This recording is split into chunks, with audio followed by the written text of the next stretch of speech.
গো live দিলে বললো গো live দিয়ে দিছো?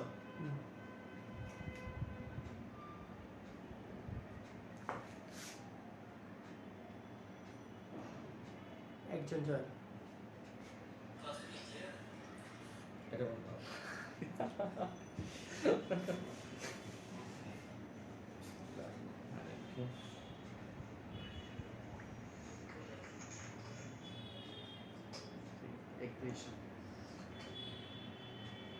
করে আমি পাচ্ছি না তো।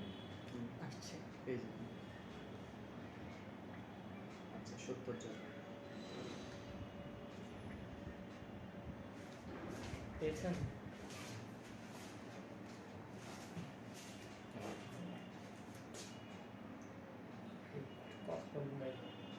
না কথা ঠিক আছে।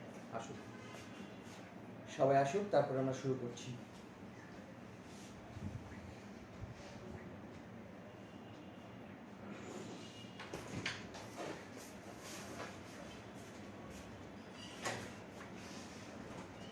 ইম্পর্টেন্ট কোয়েশ্চেনগুলো মডারেট করে রাখি। সাউন্ড ক্লিয়ার আছে? সাউন্ড ক্লিয়ার, হ্যাঁ।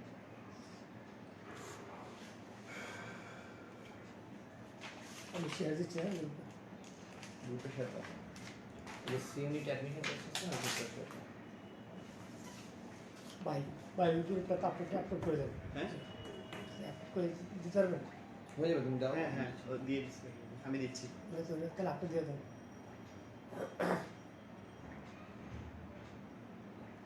লিমিটে দেবো ভাই? আচ্ছা না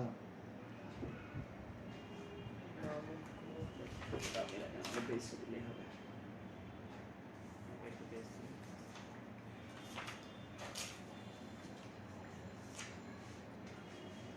আচ্ছা 230 জনের মতো হয়ে গেছে। তো আরো আমরা 1 মিনিট আছে এখন তো। 10টা 1 বাজে। আচ্ছা যারা সালাম দিচ্ছ সবাইকে একসাথে ওয়ালাইকুম আসসালাম। হ্যাঁ অবশ্যই সাউন্ড কি ক্লিয়ার আছে কিনা একটু জানাও। আর তোমরা একটু তোমাদের ফ্রেন্ড যারা আছে তোমাদের ফ্রেন্ডদেরকে একটু মেনশন দিয়ে দাও।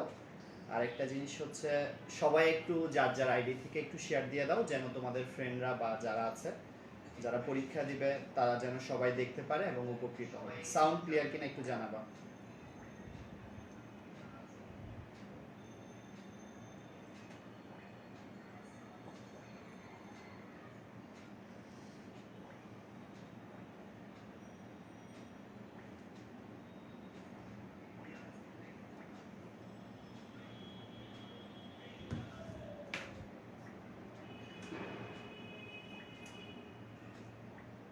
এখন আমরা সবাইকে মেনশন দিচ্ছে, আসতেছে, বুঝছো?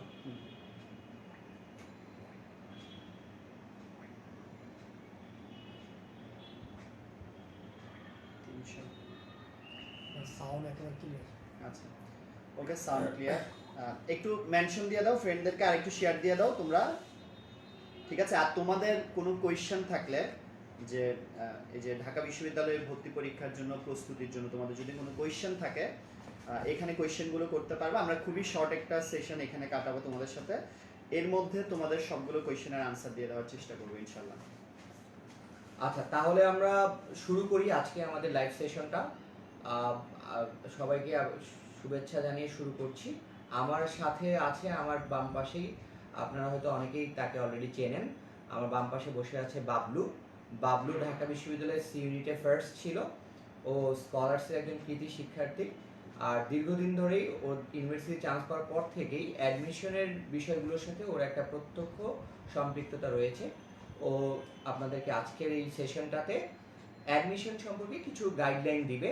আপনি আগেও বাবলুর অনেক কথা শুনেছেন, কিন্তু আপনারা হয়তো আমাদের লাইভের পোস্টারটা দেখেছেন। কিছু কমন কোয়েশ্চেন্স ইদানিং স্টুডেন্টরা আমাদেরকে করছিল, বিশেষ করে ঢাকা ইউনিভার্সিটির নতুন সার্কুলার হওয়ার পরে অনেকেরই একটা কনফিউশন গ্রো করেছে, লাইক শর্ট সিলেবাসে এক্সাম হবে নাকি ফুল সিলেবাসে হবে।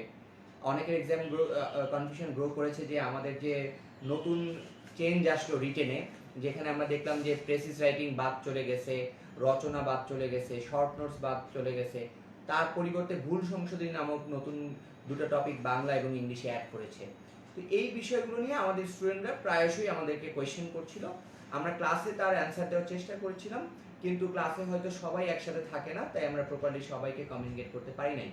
তাই আজকে আমাদের লাইভ সেশনটা উদ্দেশ্য হচ্ছে আমাদের যারা স্টুডেন্ট বা অন্যান্য স্টুডেন্টসরা যারা আমাদের সাথে যে কোনোভাবে সম্পৃক্ত, তাদেরকে আমরা আজকে কিছু নির্দেশনামূলক কথাবার্তা বলবো আমাদের এবারের ঢাকা ইউনিভার্সিটি অ্যাডমিশন টেস্ট সম্পর্কে। আমরা অলরেডি জানি আমাদের ডেট কিন্তু অ্যানাউন্সড হয়ে গেছে। আমরা জানি যে জুন থেকেই পরীক্ষা শুরু হচ্ছে। So time is very limited. আমরা সামনে ঈদ কাটাবো, ঈদের পরে হয়তো আমরা মে মাসটাই সময় পাবো, which is a very small amount of time.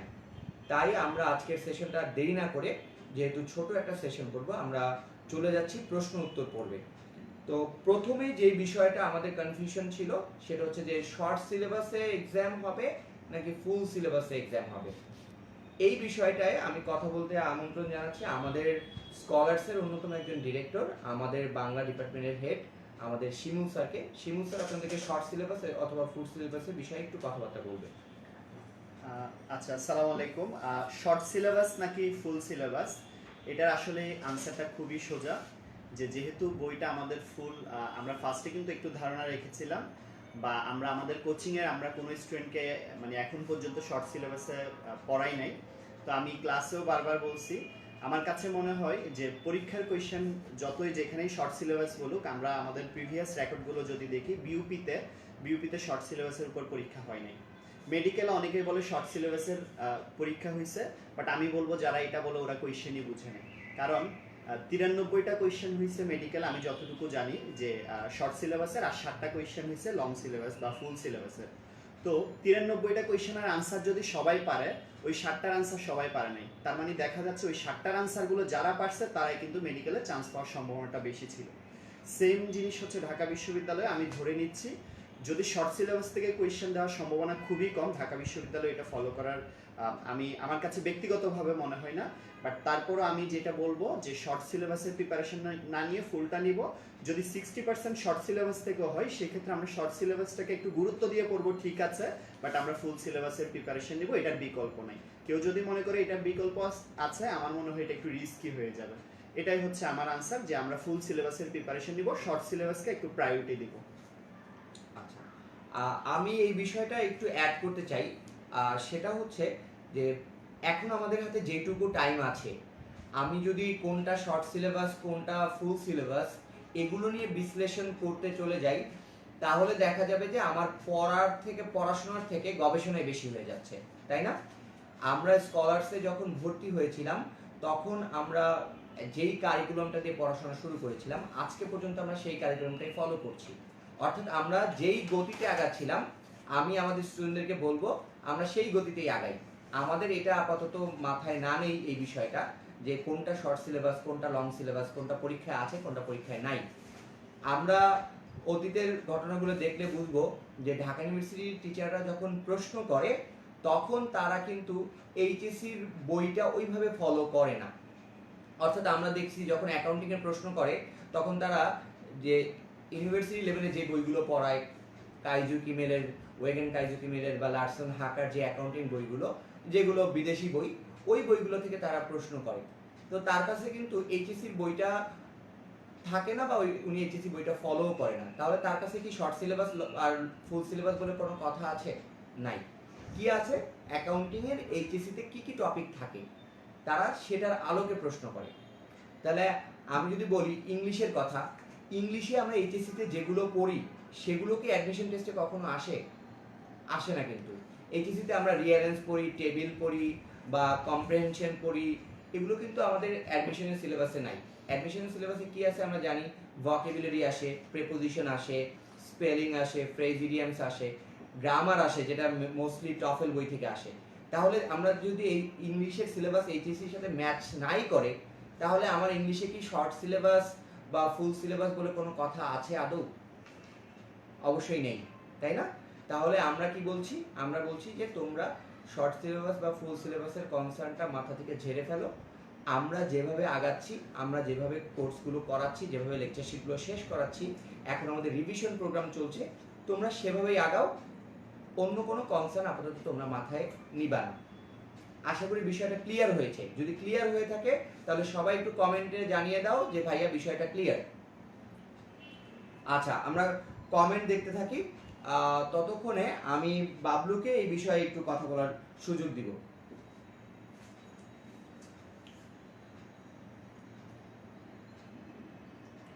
তোমরা একটু জানাও যে শর্ট সিলেবাস আর হচ্ছে ফুল সিলেবাস কি পড়বা, এখন তোমরা ব্যাপারটা ক্লিয়ার কিনা একটু জানাবা, সবাই একটু কমেন্টে জানাও তো।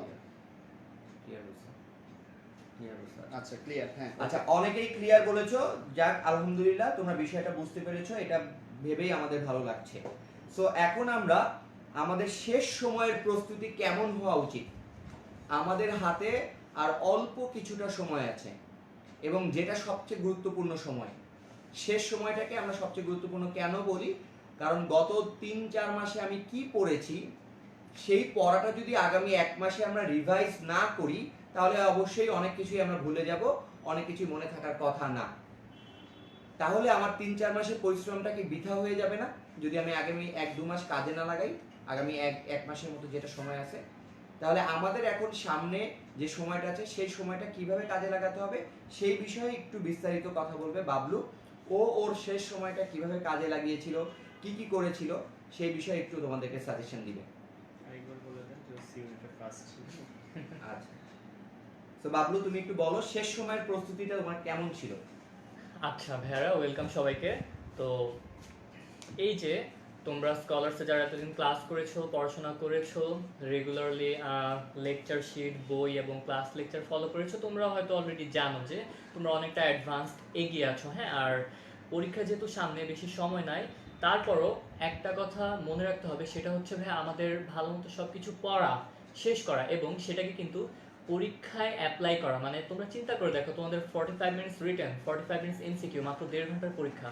এই 1.5 ঘন্টার পরীক্ষায় তোমরা তোমাদের এই যে 4 মাস 5 মাস যে সময়টুকু পড়েছো, এই পুরো পড়াশোনাটাকে কাজে লাগাবা। ঠিক আছে, মানে কিভাবে নিজেকে প্রমাণ করতে গেলে এই পরীক্ষায় পারফর্ম করতে হবে সেই বিষয়টা নিয়ে যদি তুমি চিন্তা না করো তাহলে কিন্তু এই পড়াশোনাটা অনেকটা বৃথা বলা যায়। ঠিক আছে, সো দ্যাটস ওয়াই আমাদের যে ফাইনাল পরীক্ষা হবে, এই পরীক্ষায় আমাদের টাইম ম্যানেজমেন্ট থেকে শুরু করে কি অ্যাপ্রোচে অ্যান্সার করাটা বেটার, কিভাবে শুরু করলে ভালো হয়, ঠিক আছে, এই সব কিছু কিন্তু আমাদের এই যে এই আগামীর যে সময়টুকু, এই সময়টাতে রিভিশন ক্লাসগুলো করা, ঠিক আছে, এবং রিভিশনের পাশাপাশি যে কোচিংয়ের মডেল টেস্টগুলো আছে, হ্যাঁ, এইগুলো দেওয়াটা খুবই ইম্পর্টেন্ট। কারণ এখানে যে মডেল টেস্টগুলো হবে এইগুলো পুরোপুরি অনুরূপ, মানে সিমিলার টু তোমাদের ঢাকা ইউনিভার্সিটির ফাইনাল এক্সাম। মানে এই যে তুমি এত কিছু পড়লা, সব কিছুই জানো, এখন যদি তুমি ফর এক্সাম্পল ধরো 45 মিনিটস পেলা রিটার্নের জন্য, হ্যাঁ, এখানে তুমি যদি বুঝতে না পারো কোনটা থেকে শুরু করতে হবে, কিভাবে অ্যান্সার করতে হবে, তাহলে কিন্তু শেষ, তোমার ফুল অ্যান্সার করা হলো না, অথচ তুমি জানতাম, বিকজ তুমি টাইম ম্যানেজমেন্ট জানো না। আচ্ছা, এটা একটা গেল। সেকেন্ড হচ্ছে আমাদের এমসিকিউ তো সেম, আমাদের প্যাটার্ন ফলো করতে হবে, কি মানে কোন সাবজেক্ট ধরে আগে শুরু করলে অ্যান্সার করাটা বেটার, কিভাবে আগাইলে ভালো, ঠিক আছে, এই বিষয়গুলো আমাদের খেয়াল রাখতে হবে। সো দ্যাটস ওয়াই এই সব কিছু প্রবলেমটা, মানে আমার নিজের মধ্যে কি প্রবলেম আছে এটা হয়তো তুমি এখনো জানো না। ওয়াই? বিকজ তুমি নিজেকে এখন ইভ্যালুয়েট করো নাই, নিজেকে যাচাই করো নাই। সো এই যে নিজেকে ইভ্যালুয়েট বা যাচাই করা, এটার অন্যতম একটা ইম্পর্টেন্ট উপায় হচ্ছে এই শেষ মুহূর্তে এসে কিন্তু মডেল টেস্ট পরীক্ষাগুলো দেওয়া, বিকজ এগুলো আমাদের কোচিংয়ের অনুরূপ, মানে ইউনিভার্সিটির অনুরূপ সব সিলেবাস ফলো করে কোচিংয়ে পরীক্ষাগুলো নেওয়া হবে। ঠিক আছে, তো এটার মাধ্যমে যেটা হবে, তোমার হাতে কিন্তু সময় অনেক কম, সিলেবাস অনেক বেশি, সো কোনটা ছেড়ে কোনটা রিভিশন দিবা you can not understand. Okay, so better হয় তুমি যদি এই এক্সামগুলোতে পার্টিসিপেট করো, তাহলে সুবিধা হবে কি, তাহলে তুমি প্রত্যেকটা মডেল টেস্টে, যেমন এখানে আমাদের স্কলার্সের 10 set, total 10 sets of model test exam নেওয়া হয়, তো এইখানে তুমি বুঝতে পারবে যে প্রত্যেকটা এক্সাম দেওয়ার পর আমার স্পেসিফিকলি আমার এমসিকিউতে কোন সাবজেক্টের কোন টপিকে প্রবলেম, আমার রিটেনের কোন পোর্শনে লিখতে গিয়ে আমি আটকে যাচ্ছি, আমার ট্রান্সলেশনে বেশি দুর্বলতা, নাকি হচ্ছে গিয়ে আমার রিটেনের অন্যান্য পোর্শন, যেমন এখন তোমাদের কিন্তু রিভাইজড রুটিন অনুযায়ী কারেকশন এসেছে বাংলা গ্রামার এবং ইংলিশ গ্রামারের, সেইগুলো কিন্তু এখন ইভ্যালুয়েট করতে হবে, অথচ সময় অনেক কম। আর পাশাপাশি আমাদের যে অন্যান্য গ্রুপ সাবজেক্টগুলো থেকে রিটার্ন থাকবে, তো সব কিছু মিলিয়ে ওভারঅল নিজেকে ইভ্যালুয়েট করা, নিজের দুর্বল উইক পয়েন্টগুলোকে কি বলা যায়, মানে নিজের উইক পয়েন্টগুলোকে খুঁজে বের করা এবং সেগুলোকে সলভ করা, এইসবের জন্য কিন্তু শেষ সময় এসে একজন কি কি বলা যেতে পারে, আমি নিজেও জানি না কেমন স্টুডেন্ট, বাট একজন ভালো ফলাফল করা স্টুডেন্ট হিসেবে তোমাদের এটাই পরামর্শ দিব যে এটা সবচেয়ে বেশি ইম্পর্টেন্ট, বিকজ তুমি অলরেডি এখানে অনেক পড়েছো, হিউজ নলেজ গ্যাদার করেছো, বাট এটাকে কিভাবে পরীক্ষার জন্য আরো বেশি প্রিসাইজ করতে হবে, কিভাবে স্পেসিফিক পয়েন্টগুলো নিয়ে ভাবতে হবে, স্পেসিফিক উইকনেসগুলোকে আমাদের সলভ করতে হবে, ঠিক আছে? তো এই প্রবলেমগুলোটা আমাদের সবচেয়ে বেশি কনসার্নের ইস্যু এখন স্টুডেন্ট হিসেবে, যেহেতু সময় অনেক কম। তো সেক্ষেত্রে তোমরা যেটা করবা, মডেল টেস্ট পরীক্ষাগুলো সবাই ভালো মতো মনোযোগ দিয়ে দিবা, এবং প্রত্যেকটা পরীক্ষা দেওয়ার পর তোমার যে উইক পয়েন্টগুলো সেগুলো নিয়ে বেশি চিন্তা করবা, স্পেসিফিক যে উইক টপিকগুলো সেগুলো নিয়ে আমাদের বেশি ভাবতে হবে এবং এটার প্রবলেমগুলো সলভ করতে হবে। হ্যাঁ, আর তোমরা যেটা করো অনেকে, সেটা আমি ডিসকারেজ করব, যে তোমরা ভেবে ফেলো যে ভাইয়া তো বলছে মডেল টেস্ট এক্সাম দিতে হবে, সো আমরা এক্সামের পর এক্সাম দিতে থাকি। স্কলার্সে আমরা পড়েছি, স্কলার্সে তো এক্সাম দিয়েছি, যাই হোক আমি এখনো স্যাটিসফাইড না এই 10 সেট এক্সাম দিয়ে। সো আমি যেটা করব, আমি অন্য কোচিংয়ে গিয়ে এক্সাম দেই। বাট ফ্রম মাই পার্সপেক্টিভ, হ্যাঁ, আমার পয়েন্ট অফ ভিউ থেকে এটা টোটালি আননেসেসারি, ইম্পর্টেন্ট না, কারণ তোমাদের এক্সাম দিয়ে নিজেকে ইভ্যালুয়েট করতে হবে। ফাইনাল এক্সামের যে প্যাটার্ন, ঠিক আছে, সেটার সাথে টাইম ম্যানেজমেন্টের যে লিঙ্কেজ সেটা বুঝতে হবে, বাট এটার জন্য 10 সেট মডেল টেস্ট কোয়েশ্চেন্স মোর দেন সাফিসিয়েন্ট। হ্যাঁ, সো এইখানে যেটা হবে, তোমরা এতদিন ফলো করেছো স্কলারশিপ টিচারদের ভাইয়াদের সব ইনস্ট্রাকশনস, এইখানেও কিন্তু এই 10 সেট মডেল টেস্ট মোর দেন এনাফ। এরপর তোমাকে যেটা করতে হবে, আবার নিজেকে বাসায় সময় দিতে হবে, ঠিক আছে? আমার যে পয়েন্টগুলোতে প্রবলেম, যেই টপিকগুলো আমার কভার করা হয় না, যেগুলো অনেক বেশি ইম্পর্টেন্ট, সেগুলো নিয়ে ভাবতে হবে, সেগুলোকে ফোকাসে রাখতে হবে, ঠিক আছে? এর বাইরে আর কিছু লাগবে না। সো অন্যান্য জায়গায় মডেল টেস্ট দেওয়া, সারাদিন দৌড়াদৌড়ি করা, যাতায়াতে সময় নষ্ট করা, এগুলো কিন্তু একদমই অপ্রয়োজনীয়, একদমই দরকার না, ঠিক আছে? তো আমরা যেটা করব, নিজেকে ইভ্যালুয়েট করা, ফাইনাল পরীক্ষায় কিভাবে আমি কোন স্ট্র্যাটেজি ফলো করব, কি ওয়েতে কোথা থেকে শুরু করে আগাবো, এই বিষয়গুলো নিশ্চিত করা, নির্ধারণ করা, নিজের উইক পয়েন্টগুলোকে এলিমিনেট করা, এই সবের জন্য এই মডেল টেস্টগুলো মোর দেন এনাফ। তারপরে আবার যেটা করতে হবে, মডেল টেস্টের পর কিছুদিন সময় পাওয়া যায়, ফাইনাল রিভিশন তোমরা হয়তো স্কলারসের লেকচার বুস্ট সাজেশন পেয়ে যাবে, ঠিক আছে? এই বিষয়গুলোতে এখন ফোকাস দিয়ে নিজের ফাইনাল প্রিপারেশনটা আলটিমেটলি কমপ্লিট করতে হবে, ঠিক আছে? এটা হচ্ছে আমাদের শেষ সময়ের প্রস্তুতি। আর এতদিন তোমরা ভালোভাবে যারা পড়াশোনা করেছো তাদের অবশ্যই কনসার্নের কোনো ইস্যু নাই। আর যেমনটা ভাইয়ারা বলেছেন যে আমাদের শর্ট সিলেবাসের ব্যাপারে বলা হলেও আমরা অবশ্যই ফুল সিলেবাস ফলো করব, যেটা তোমরা কোচিং অলরেডি অলমোস্ট কমপ্লিট করে ফেলেছো। হ্যাঁ, যদি আমাদের শর্ট সিলেবাসের যে টপিকগুলো আছে এগুলো আমাদের ফোকাসে রাখতে হবে, বাট যেটা বললাম যে রিস্ক এড়ানোর জন্য আমাদের ফুল সিলেবাসেই ফোকাস রাখতে হবে, ঠিক আছে? সো এটা ছিল আমাদের শর্ট, মানে আমাদের সংক্ষিপ্ত একটা গাইডলাইন বলা যেতে পারে, শর্ট এই টাইমে কি করব, ঠিক আছে? তো দ্যাটস অল। এখন শ্রাবণ ভাইয়ের কথা বলবো তোমাদের সাথে।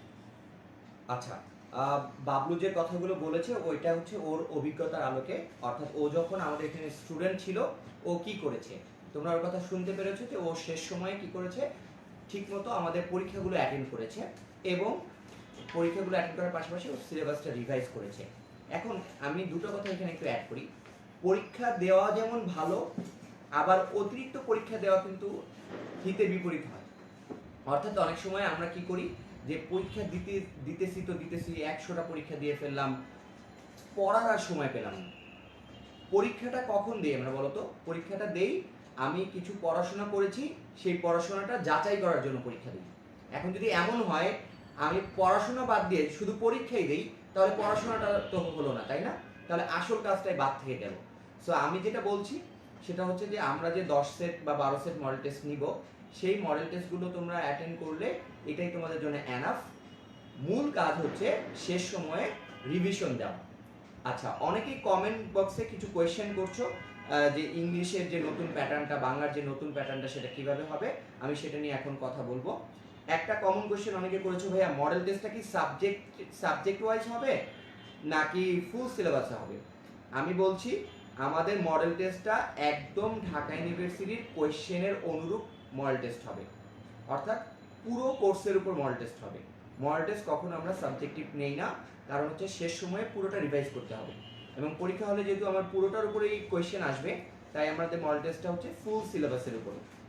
আচ্ছা, এখন আসি কি পরিবর্তন আসলো এবারের সিলেবাসে। তোমরা অলরেডি দেখেছো, আমাদের ফেসবুক পেজে আমরা শেয়ার করেছি বা অনেকে সার্কুলারটা দেখেছো। মূল যে পরিবর্তনটা এসেছে সেটা হচ্ছে ইংলিশে আগে একটা প্রেসিস রাইটিং আসতো যেটা 5 মার্কসের, সেটা এবার বাদ দিয়েছে।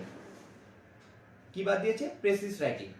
আগে শর্ট নোটস আসতো ইংলিশে 5 মার্কের 5টা শর্ট নোটস লিখতে হইতো, সেটাও এবার বাদ দিয়েছে। এর পরিবর্তে যে জিনিসটা অ্যাড করেছে সেটা হচ্ছে ভুল সংশোধনী। কি লেখা ছিল কথাটা এক্স্যাক্টলি ভুল সংশোধনী। এখন এটা বলতে আমরা আসলে কি বুঝি? এটা বলতে আমরা বুঝি আমাদের পরীক্ষায় ধরো একটা সেন্টেন্স দেওয়া থাকলো, সেই সেন্টেন্সটার মধ্যে কোনো একটা ভুল আছে, তোমার কাজ হচ্ছে ওই সেন্টেন্সটাকে নতুন করে লেখা, অর্থাৎ কারেক্ট করে লেখা। দেখবা তোমরা যারা বিভিন্ন সময় আমাদের লেকচার শিট পড়েছো বা ব্যারন্স টফেল বা ক্লিফ টফেল পড়েছো, দেখবা ওখানে অনেক কোয়েশ্চেন এরকম থাকতো, প্রথমে লেখা থাকতো ইনকারেক্ট, ইনকারেক্ট দিয়ে একটা সেন্টেন্স দেওয়া থাকতো, পরে আবার কারেক্ট লিখে ওই সেন্টেন্সটার সঠিক ফর্মটা লেখা থাকতো। তার মানে কি, আমাদের যেহেতু 5 মার্কসের কথা বলেছে, এমন হতে পারে যে 5টা সেন্টেন্স দিবে, সেই 5টা সেন্টেন্সের কোথাও না কোথাও ভুল আছে, তোমার কাজ হবে সেই 5টা সেন্টেন্সকে নতুন করে সঠিকভাবে লিখে দেওয়া। এখন এটা আমরা কিভাবে পারবো? দেখো, এটা পারার জন্য অলরেডি যেই পরিমাণ গ্রামার পড়া দরকার সেটা কিন্তু আমাদের স্কলার্সের ইংলিশ কোর্সে আমরা পড়েছি। অর্থাৎ আমরা যে গ্রামারটা অলরেডি পড়েছি সেই গ্রামারটা দিয়েই কিন্তু আমরা এই কোয়েশ্চেনগুলো সলভ করতে পারবো। তার মানে খেয়াল করো, নতুন করে কোনো কিন্তু পড়াশোনা অ্যাড হয় নাই, যেটা অনেকে আমরা ভুল ভাবি যে ভাই নতুন একটা টপিক আসলো আরো নতুন কিছু পড়াশোনা করা লাগবে। এইটা কিন্তু সম্পূর্ণ ভুল ধারণা। নতুন করে কোনো পড়াশোনা অ্যাড হয় নাই। তাহলে তুমি বলতে পারো চেঞ্জেসটা কি? চেঞ্জেসটা হচ্ছে কোয়েশ্চেনের প্যাটার্নটা চেঞ্জ হয়েছে। তাহলে এখন আমরা এটা কিভাবে পারবো? তোমরা আমাদের শীট বইগুলো খুললে দেখবা শীটে বইতে অসংখ্য জায়গায় কিন্তু কারেক্ট সেন্টেন্স দিয়ে ইনকারেক্ট সেন্টেন্স দিয়ে আবার এটা কারেক্ট ফর্ম দেওয়া আছে। তাহলে আমরা সেখান থেকে এই কোয়েশ্চেনগুলো দেখব। পাশাপাশি ঈদের পর তোমাদেরকে আমরা এই সেন্টেন্স কারেকশন মানে ভুল সংশোধনের উপরে একটা শীট দিব, যেই শীটে অনেক প্র্যাকটিস কোয়েশ্চেন থাকবে। সেই প্র্যাকটিস কোয়েশ্চেনগুলো সলভ করলে আশা করা যায় ইউনিভার্সিটিতে যেয়ে তোমরা অনুরূপ কোয়েশ্চেন পাবা। আমি বলছি না হুবহু কমন পাবা, বাট ওই টাইপের প্রশ্নগুলো তোমরা ইউনিভার্সিটিতে পাবা। এখন অনেকে একটা কমন প্রশ্ন করে, ভাইয়া যে এই ভুল সংশোধনী এগুলো কি সেন্টেন্স আকারে আসবে নাকি প্যাসেজ আকারে আসবে? দেখো, যেহেতু এখন পর্যন্ত এই নতুন প্যাটার্নে কোনো অ্যাডমিশন পরীক্ষা হয় নাই, তাই আমরা কিন্তু শিওরলি বলতে পারছি না যে এটা সেন্টেন্স আকারে আসবে কিনা নাকি প্যাসেজ আকারে আসবে। বুঝতে পেরেছি কথাটা? যেহেতু 5 মার্কস উল্লেখ করেছে, এমন হতে পারে 5টা সেন্টেন্স আসতে পারে। যেমন আমরা ট্রান্সলেশন দেখি না, 5টা ট্রান্সলেশন থাকে বাংলা থেকে ইংলিশ, 5টা আবার ট্রান্সলেশন থাকে ইংলিশ থেকে বাংলা। ওখানে আমরা কি করি, ট্রান্সলেশনটা একটা লাইনে বা 2টা লাইনে যেটা হয় উত্তরটা লিখি। এরকমই হতে পারে যে 5টা সেন্টেন্স দিল, তার কারেকশন। আমি ক্লিয়ার করতে পেরেছি? অথবা প্যাসেজ আকারে দিয়ে দিল। যেভাবেই দেখ, এই পুরো জিনিসটা কিসের বেসিসে আসবে বলো তো? এই পুরো জিনিসটা কিন্তু গ্রামাটিক্যাল আসবে, তাই না? গ্রামারের উপর বেস করে, অর্থাৎ আমরা যে গ্রামারগুলো পড়েছি সেগুলোই আমাকে অ্যাপ্লাই করতে হবে। তাহলে আমাদের কি আসলে ভয়ের কিছু আছে? আমি তো মনে করি না। ভয়ের কিছু কেন নেই? কারণ আমরা প্রচুর গ্রামার পড়েছি। অন্য যে কোনো কোচিংয়ের তুলনায় আমরা গ্রামারের বেশি টপিক কভার করেছি এবং বেশি সংখ্যক ক্লাস আমরা নিয়েছি। তোমরা জানো আমরা সপ্তাহে 2টো করে ক্লাস নিয়েছি, সলভ ক্লাস নিয়েছি। সো আমি বিশ্বাস করি অ্যাটলিস্ট ফর স্কলার্স স্টুডেন্টস আমাদের এইটা চিন্তা করার কোনো দরকারই নেই যে নতুন সিলেবাস আমাদের জন্য ক্ষতিকারক। আমি বরঞ্চ বলি, আজকেও ক্লাসে বলেছি, নতুন সিলেবাসটা আমার জন্য বরঞ্চ উপকারী। কেন উপকারী? কারণ আমরা গ্রামার অলরেডি পড়েছি। তাহলে আমরা কি বলছি খেয়াল করো, বাংলা বা ইংলিশের ভুল সংশোধনী কিভাবে আসতে পারে? বাংলা বা ইংলিশের ভুল সংশোধনী আসতে পারে সেন্টেন্স আকারে আসতে পারে অথবা প্যাসেজ আকারে আসতে পারে। ভুল কিছু বাক্য দিবে, সেই বাক্যগুলোকে আমাকে সঠিকভাবে লিখতে হবে। এখন প্রশ্ন হতে পারে কোথা থেকে প্র্যাকটিস করব, যেটার উত্তর আমি অলরেডি দিয়েছি। আমরা ঈদের পরপরই তোমাদেরকে এই সেন্টেন্স কারেকশন প্র্যাকটিস করার জন্য কিছু শিটস দিব, যেই শিটসের মধ্যে বাংলা এবং ইংলিশের সেন্টেন্স কারেকশন থাকবে। তাহলে কি তোমরা প্যাটার্নটা সম্পর্কে পুরোপুরি ক্লিয়ার হলা কিনা একটু কমেন্টে জানাও তো। আমি যে বিষয়টা বুঝালাম যে ইংলিশের প্যাটার্নটা কি হবে, নতুন প্যাটার্নটা, সেই বিষয়টা ক্লিয়ার হয়েছে কিনা হলে আমাকে একটু কমেন্টে জানাও যে ভাইয়া ক্লিয়ার। এরপরেও যদি কোয়েশ্চেন প্যাটার্ন নিয়ে কোনো প্রশ্ন থাকে তাহলে আমাকে কমেন্টে জানাও, আমি উত্তর দেওয়ার চেষ্টা করব। আচ্ছা, এর মধ্যে অনেকগুলো কোয়েশ্চেন আসছে। আমি একটা হচ্ছে ইংলিশ ফার্স্ট পেপার পড়া লাগবে কিনা। আচ্ছা, ইংলিশ ফার্স্ট পেপার পড়া লাগবে কিনা, সি ইউনিটের স্টুডেন্টদের এখন পর্যন্ত ফার্স্ট পেপার থেকে কখনোই প্রশ্ন আসেনি। যারা সি ইউনিটের স্টুডেন্ট আছো আমাদের লাইভে, তাদের বলছি সি ইউনিটের স্টুডেন্টদেরকে কখনোই বোর্ড বই থেকে কোনো প্রশ্ন করা হয়নি। হ্যাঁ, তবে যারা বি ইউনিটের আছো মানে আর্টসের যারা আছো তারা অলরেডি জানো, আমরা তাদেরকে এই কথা বলেছিও যে আর্টসের বই থেকে, বোর্ড বই থেকে কিছু প্রশ্ন আসে। কোথার জন্য আসে খেয়াল করি আমরা, বি ইউনিটের জন্য। কিন্তু সি ইউনিটের বোর্ড বই পড়া লাগবে না, আমরা যেই সিলেবাসটা পড়িয়েছি, আমরা যেভাবে পড়াচ্ছি ওভাবে পড়লেই হবে। আচ্ছা আচ্ছা, কোয়েশ্চেন প্যাটার্নটা ক্লিয়ার কিনা আমাকে একটু সবাই দ্রুত জানাও, দ্রুত clear. কমেন্ট করে জানাও হ্যাঁ, যে আমরা বুঝতে পেরেছি কিনা, যে কি ধরনের প্রশ্ন আসবে। আমি কিন্তু দেখো ফেসবুকে একটা এক্সাম্পলও দিয়েছিলাম, যারা আমাদের গ্রুপে আছো, স্কলারসের গ্রুপে আছো, তারা আজকে গ্রুপে ঢুকে দেখো, আমি কিন্তু সাথে সাথে একটা এক্সাম্পল দিয়েছিলাম কোয়েশ্চেন প্যাটার্নের, যে এরকম হতে পারে সেন্টেন্স কারেকশনটা। বাংলাটা নিয়ে আচ্ছা, এখন তোমাদের শিমুল স্যার বাংলা নিয়ে বলবে। তোমাদের যদি কোনো কোয়েশ্চেন থাকে করতে থাকো, আমি আবার তোমাদের কাছে ফিরে আসব। শিমুল স্যার একটু বাংলার প্যাটার্নটা নিয়ে বলবে। কোয়েশ্চেনগুলো নোট করে। আচ্ছা আমি একটু বলি যে তোমাদের যদি অন্য কোনো কোয়েশ্চেন থাকে বা ইংলিশ নিয়ে আর কোনো কোয়েশ্চেন থাকে, আমি বাংলা নিয়ে বলবো, এর মধ্যে চেষ্টা করবা একটু কোয়েশ্চেনগুলো লিখে দিতে, আমরা তোমাদের সবগুলো প্রশ্নের উত্তর দেওয়ার চেষ্টা করতেছি। তো ফার্স্ট কথা হচ্ছে তোমাদের বাংলায় যে এখন নতুন, আগে রচনা আসতো, বাংলায় একটা রচনা হচ্ছে আনকমন, যে সম্প্রতি ইস্যুগুলো নিয়ে আসতো, বা আমি যখন ক্লাস নিচ্ছি তখন বলছি পরিবেশ, পরিস্থিতি, বিজ্ঞান, এগুলো নিয়ে একটু দেখার জন্য বলছি। তো রচনা এখন আসবে না। আর আগে একটা অনুধাবনমূলক কোয়েশ্চেন আসতো, যেটা নর্মালি প্রথমবার আসছিল হচ্ছে লাল সালু উপন্যাস থেকে, পরের বার আসছে সিরাজউদ্দৌলা থেকে। তো সুতরাং এই দুই জায়গা থেকে আমাদের রিটেন কোনো কোয়েশ্চেন আসতেছে না। হ্যাঁ, তাহলে আসতেছে কি আমাদের ভুল সংশোধনী। এখন যখনই এই সার্কুলারটা দিছে তখনই ফেসবুক উড়াই নিছে যে একটা কথা বলে যে ভাইয়া ভুল সংশোধনী জিনিসটা কি। ভুল সংশোধনী জিনিসটা হচ্ছে ভাইয়া, আমি একটা বাক্য ভুল বলছি, ওটাকে একটু কারেকশন করে দেওয়া। আমি একটা শব্দ ভুল লিখছি, ওটাকে একটু কারেকশন করে দেওয়া। তাহলে এটা পড়ব, মানে আমরা এটা যে পড়তে হবে, আমরা এটা পড়বো কোথা থেকে? এটার জন্য আমরা আমাদের এইচএসসির সময় যে ব্যাকরণ বইটা কিনছিলাম, ওখানে আমরা 2 নম্বরের মানে ব্যাকরণের 2 নম্বর আইটেমে যে বানান শুদ্ধিকরণ শিখছি, আগে বানান শুদ্ধিকরণ শিখবো, কারণ এটা আমাদের রিটেনের জন্য কাজে লাগবে, এমসিকিউর জন্য কাজে লাগবে। এটা হচ্ছে ফার্স্ট কন্ডিশন। এখন অনেকে বলতে পারে যে ভাইয়া বানান শুদ্ধিকরণ আসবে না, আসবে বাক্য শুদ্ধিকরণ। বাট বাক্যের মধ্যে কিন্তু তোমাকে ভুল বানান দিতে পারে, ওটাই বানান শুদ্ধিকরণ, মানে ওই বানানটা দিয়ে তোমার বাক্যটা শুদ্ধ করতে হতে পারে। তো যার জন্য আমি তোমাদেরকে বলবো 2 নাম্বারের জন্য, যেটা আমরা বাংলা ব্যাকরণে এইচএসসি তে পড়তাম 2 নাম্বার আইটেমে, যে বানান শুদ্ধিকরণ, সেই বানান শুদ্ধিকরণটা আমরা একটু পড়বো, ফার্স্ট কথা। সেকেন্ড কথা হচ্ছে আমরা পড়বো হচ্ছে যে 5 নাম্বারে যে বাক্য শুদ্ধিকরণ করতাম, এই বাক্য শুদ্ধিকরণ কোথা থেকে পড়বো? বোর্ড বই থেকে পড়বো। সরি, বোর্ড বই না, বিভিন্ন বোর্ডগুলো যে 2014, 15, 16, 17, 18, 19 এই 6 বছর প্র্যাকটিস করলে আমার মনে হয় ইনাফ। সেই সাথে আরেকটা জিনিস মনে রাখতে হবে, অনুচ্ছেদ শুদ্ধিকরণ আসতে পারে। অনুচ্ছেদ শুদ্ধিকরণ জিনিসটা কিরকম, যে একটা প্যাসেজ দিছে, প্যাসেজের মধ্যে কিছু কিছু বানান ভুল আছে, ওই বানানের ওই ভুলগুলো ঠিক করতে হবে। সেটা এমনও হতে পারে যে বইয়ের একটা গদ্যের একটা প্যারা তুলে দিছে, গদ্যের একটা প্যারা তুলে দিয়ে ওখানে ভুল আছে, ওই ভুলটা ঠিক করতে হতে পারে। যেমন আমি একটা এক্সাম্পল বলি, যে যদি বাক্য থেকে শুদ্ধিকরণ হয়, যে আমি অপমান হইয়াছি, আমি অপমান হইয়াছি, এই বাক্যটা কিন্তু ভুল, এটা অপমানিত হবে, ঠিক আছে? তারপর আসতে পারে যে জ্বর হ্রাস হয়েছে, একটা বাক্য আসতে পারে, এটা যদি শুদ্ধ করতে দেয় তাহলে জ্বরের হ্রাস হইয়াছে হবে, ঠিক আছে? আচ্ছা, তো এই কথা প্রমাণ হয়েছে, একটা বাক্য আসতে পারে, অ্যাকচুয়ালি এই কথা প্রমাণ হয়েছে হয় না, প্রমাণিত হয়েছে, তাহলে প্রমাণের জায়গায় তোমাকে প্রমাণিত লিখতে হবে। আবার পরীক্ষায় আসতে পারে, হ্যাঁ, শুধু মানে কারেক্ট করে বাক্যটা লিখতে হবে। এরপর সকল আলেমগণ আজ উপস্থিত। একটা জিনিস মনে রাখবা, যে ইংলিশের ক্ষেত্রে যে তোমরা যেটা পড়ো রিডেন্ডেন্সি, সেটা হচ্ছে বাংলার ক্ষেত্রে করা যায় না। এখানেও সকল আলেমগণ, সকল প্লুরাল, আলেমগণ প্লুরাল, দুইটা প্লুরাল পাশাপাশি বসে না, হবে সকল আলেম আজ উপস্থিত, বা সব ছাত্ররা, এরকম হবে না, সব ছাত্র হবে, মানে অথবা শুধু ছাত্ররা উপস্থিত, এভাবে। তো এভাবে আমরা বাক্য শুদ্ধিকরণ বা একটা প্যাসেজের মধ্যে কিছু বানান ভুল থাকবে, ওই বানানগুলো শুদ্ধ করতে হবে। এই জিনিসটা আমাদের বাংলায় যে রিটেন পার্টটা সি ইউনিটের জন্য, এই জিনিসটা আমাদেরকে একটু ঠিক করতে হবে।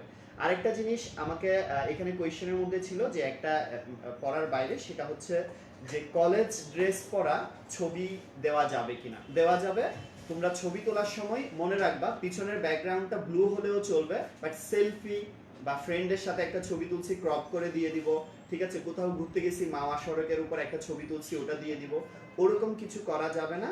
আমরা চেষ্টা করব আচ্ছা আমরা চেষ্টা করব যে ছবি যখন তুলবো সেটা ব্যাকগ্রাউন্ড যেন সাদা হয়, ব্লু হলেও চলবে বাট সাদা।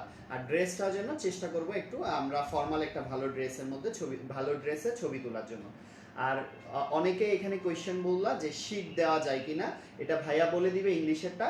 বাংলাটা আমরা হচ্ছে আমাদের গ্রুপে যারা থাকবা, হ্যাঁ এখানে আমরা এটার জন্য একটা লাস্ট মোমেন্টে একটা শীট দিব। আর আমি একটু মাঝখানে অ্যাড করি, এই কথাটা আসলে শেষ, যে অনেকে বললা যে রিভিশন কিভাবে দিবা। আসলে কোচিং জগতের মানে কোচিংয়ে আমার মানে খুব চোখে পড়ে নাই, অ্যাডমিশন কোচিংয়ে রিভিশন জিনিসটা আমার খুব চোখে পড়ে নাই। বাট এবার ফার্স্ট আমরা স্কলার্স এই প্রোগ্রামটা একটা ব্যতিক্রমধর্মী প্রোগ্রামটা আয়োজন করছি। অনেকেই বুঝেই না যে আসলে রিভিশন ক্লাস আর মডেল টেস্ট বা সলভ ক্লাস সব জিনিস একসাথে মনে করে। বাট রিসেন্টলি আমি একটা একাডেমিকে ক্লাস নিচ্ছি, ওই সুবাদে আমি যেটা জানলাম, ওরা আমাকে ফার্স্ট দিন বললো যে বাংলা গদ্য এবং উপন্যাস নিয়ে একটা রিভিশন ক্লাস নেন 1.5 ঘন্টায়। তো আমি চিন্তা করলাম 1.5 ঘন্টায় ফুল কোর্স কেমনে, মানে এই ফুল এটা শেষ করবো কেমনে, 2 বছরের একটা পড়া।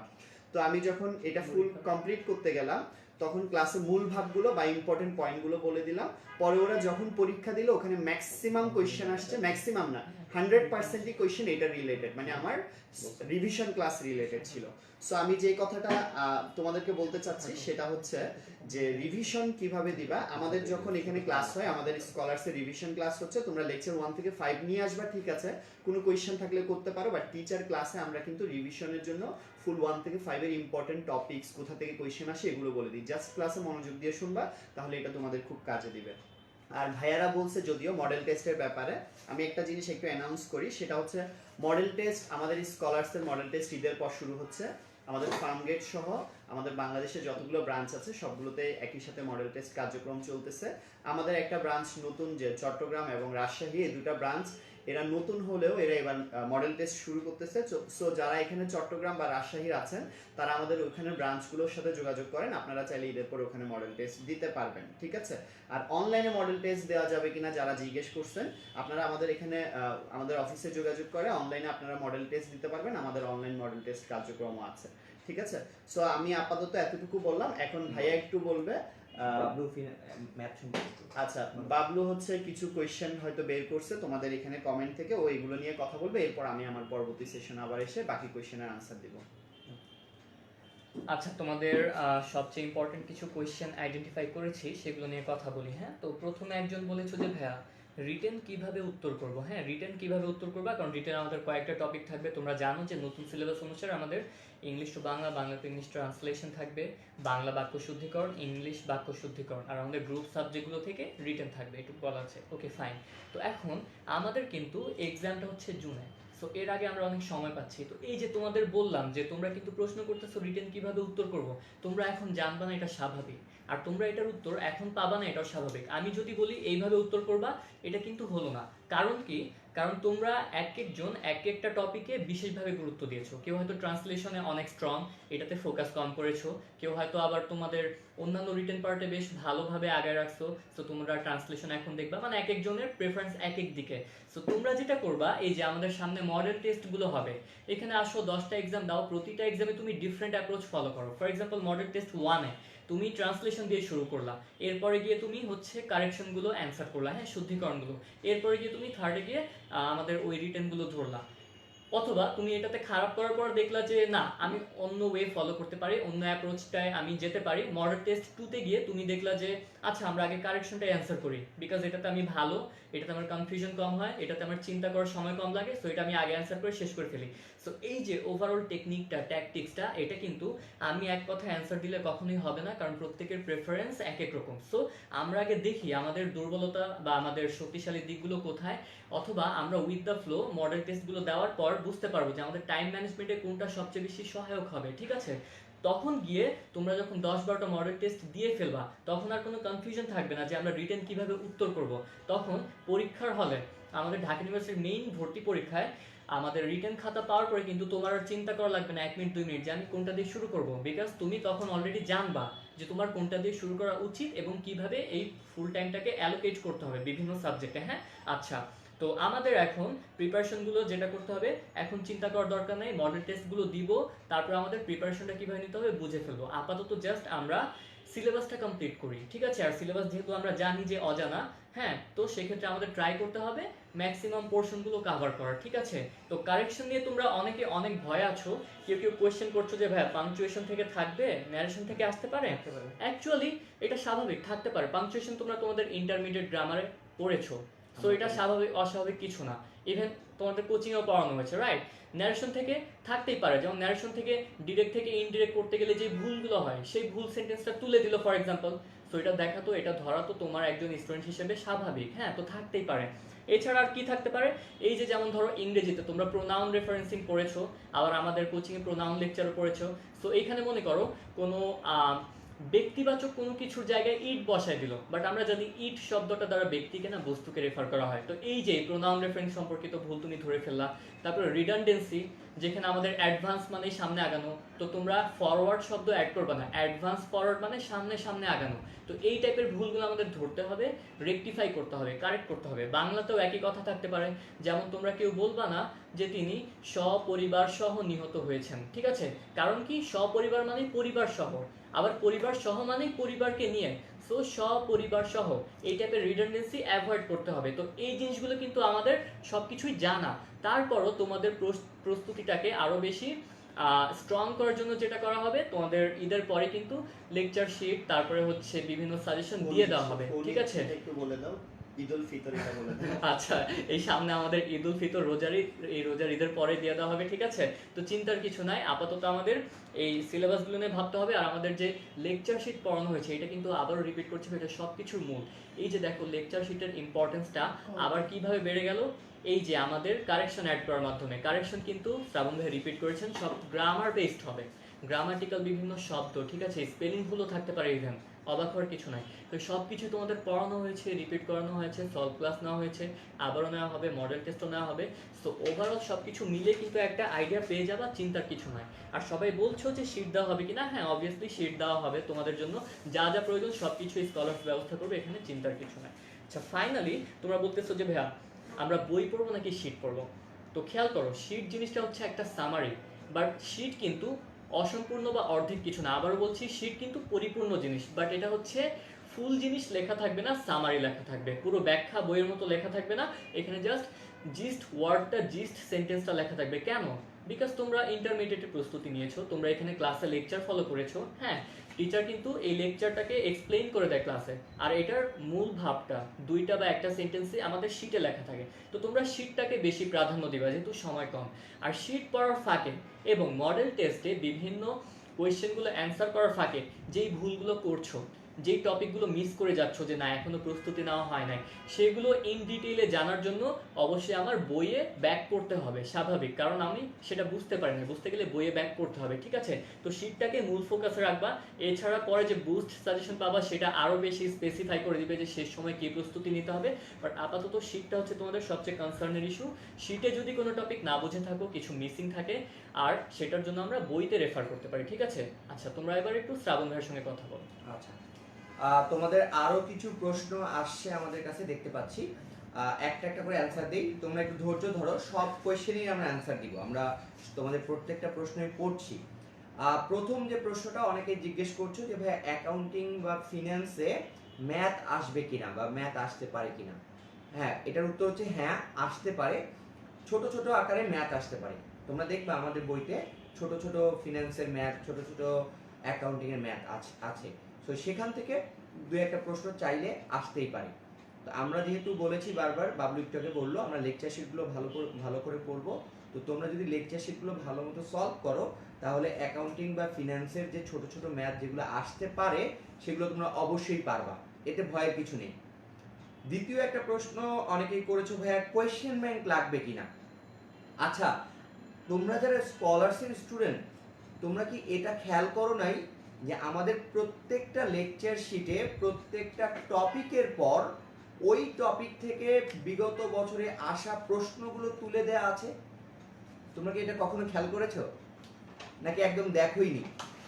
তোমরা খেয়াল করলে দেখবা এখনই যদি তোমার সামনে লেকচার শিট থাকে তুমি খুলে দেখো অ্যাকাউন্টিং বা ফিনান্স যে কোনো লেকচার শিট খুলে দেখো, দেখবা প্রত্যেকটা লেকচার শিটের প্রত্যেকটা টপিকের পরে ওর প্রিভিয়াস কোয়েশ্চেনগুলো দেওয়া আছে এবং আমাদের বইতেও সেটা দেওয়া আছে।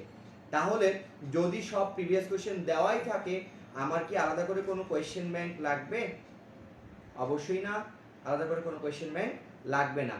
আমি আবার বলছি, আমাদের শিটগুলো আমাদের বইগুলো পড়লে তোমার এক্সট্রা কোনো ধরনের কোনো বই কেনা লাগবে না। যারা বিভিন্ন ভুলে ভরা বই কিনে প্রতারিত হচ্ছ তাদের জন্য দুঃখ প্রকাশ করা ছাড়া কিছু নাই। বাজারে এরকম অনেক ভুলে ভরা বই থাকে যেখানে শুধু প্রিভিয়াস কোয়েশ্চেনগুলো ঢালাওভাবে তুলে দেওয়া হয়েছে, 10টা প্রশ্ন সলভ করতে গেলে দেখা যায় যে 3-4টাই ভুল।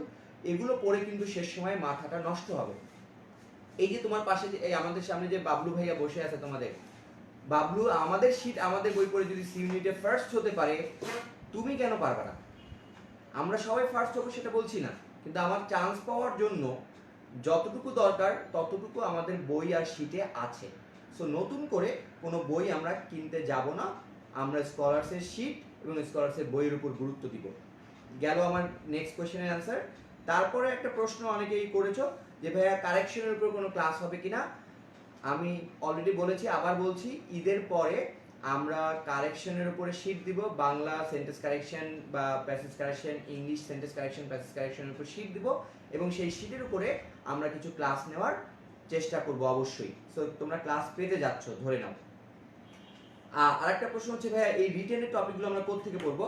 আমরা রিটেনের টপিক কোত্থেকে পড়বো? অলরেডি তো তোমরা এই বইটা পেয়েছো, তোমরা এখানে দেখেছো যে এই বইটার মধ্যে ট্রান্সলেশন দেওয়া আছে যথেষ্ট পরিমাণে।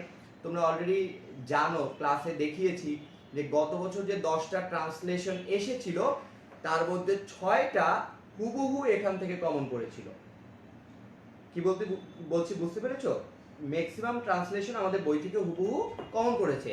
সো ট্রান্সলেশন নিয়ে কোনো টেনশনের কিছু নাই, আমাদের রিটেন বইটা ঠিকমতো পড়লেই হবে। আর ওই যে বললাম সেন্টেন্স কারেকশন নতুন, ওটার জন্য শীট দিব। তাহলে তো আমরা ইংলিশের সিলেবাস কাভার। ইংলিশের সিলেবাস কি কি আছে? Translation and sentence correction. So এই দুটো জিনিস পেয়ে যাচ্ছ তোমরা। একটা ভালো প্রশ্ন কয়েকজন করেছো ভাইয়া, টাইম ম্যানেজমেন্ট নিয়ে কিছু কথা তোমরা বলতে বলেছো আমাদেরকে। দেখো, টাইম ম্যানেজমেন্ট কিভাবে হবে এইটা সম্পূর্ণ ডিপেন্ড করে তুমি কত বেশি পরীক্ষা দিয়েছো।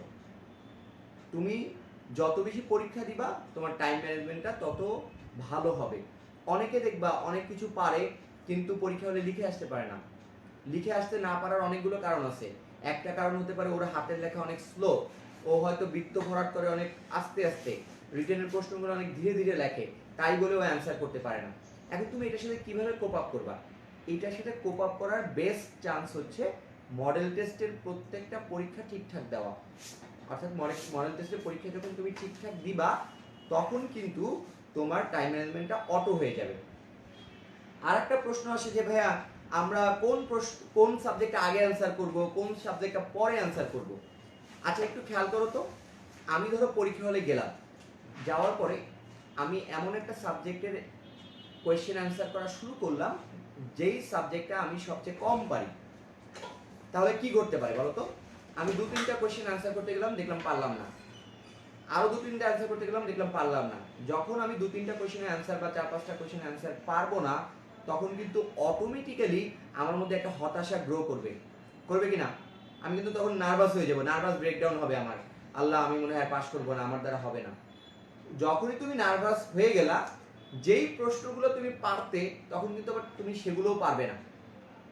আমি মনে হয় কথাটা বুঝাতে পেরেছি। তাহলে এক্সামের অ্যাপ্রোচটা কি হওয়া উচিত আমি একটু ক্লিয়ার করছি।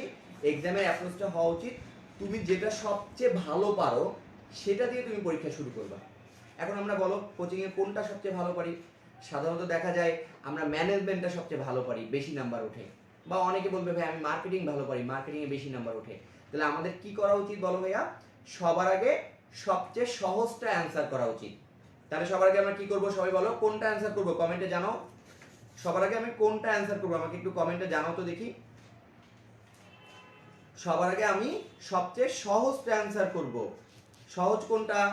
কারোর জন্য সহজ হতে পারে ম্যানেজমেন্ট, কারোর জন্য সহজ হতে পারে মার্কেটিং। যার জন্য যেটা সহজ সে সেটা দিয়ে শুরু করবে। এখন বলতে পারো ভাই তারপরে কোনটা দিব? ধরো তুমি ম্যানেজমেন্ট দিয়ে শুরু করলা, তারপরে তুমি মার্কেটিং দিলা, দেখলা যে 12-24টা কোয়েশ্চেনের মধ্যে তুমি 20-22টা কোয়েশ্চেন পেরে গেছো, তখন কিন্তু তোমার কনফিডেন্স চলে আসবে, তখন তুমি বুঝতে পারবা যে হ্যাঁ আমার দ্বারা হবে। এই কনফিডেন্সটা যখন চলে আসবে তখন দেখবা বাকি পরীক্ষাটাও তোমার ভালো হচ্ছে। এখন শুরুতে ম্যানেজমেন্ট মার্কেটিং দেওয়ার পরে আমরা অনেকে একটা কমন ভুল করি, কি ভুলটা হচ্ছে ইংলিশটা সবার শেষে অ্যান্সার করি। আচ্ছা, ইংলিশটা ধরো সবার শেষে অ্যান্সার করলাম, সবার শেষে কি টাইম ঠিকঠাক পাওয়া যায় নাকি টাইম কম পাওয়া যায়? অবশ্যই তোমরা বলবা টাইম বাই ঠিক মতো পাওয়া যায় না, কম পাওয়া যায়। আর একটা বিষয়, সবার শেষে যখন গেলাম অনেকগুলো সাবজেক্ট যখন অ্যান্সার করে এসছি তখন অলরেডি আমার মাথাটা জ্যাম হয়ে গেছে না? তাহলে ইংলিশ পরীক্ষাটা কি ভালো হবে তখন শেষে দিলে? কখনোই না।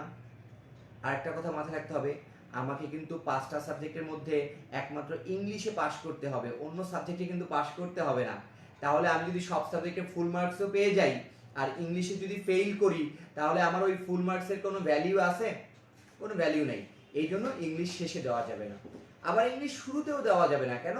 শুরুতে দিলে যদি আমি দেখা যায় যে 2-1টা কোয়েশ্চেন পাচ্ছি না, আমার নার্ভাসনেস চলে আসছে, তখন কিন্তু আমার পুরো পরীক্ষাটাই খারাপ হয়ে যাবে।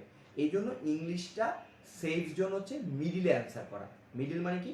ধরো তুমি ম্যানেজমেন্ট অ্যান্সার করলা, মার্কেটিং অ্যান্সার করলা, তারপরে তুমি ইংলিশটা অ্যান্সার করলা, করে তারপর তুমি অ্যাকাউন্টিংটা অ্যান্সার করলা, লাস্টে হয়তো বাংলাটা অ্যান্সার করলা।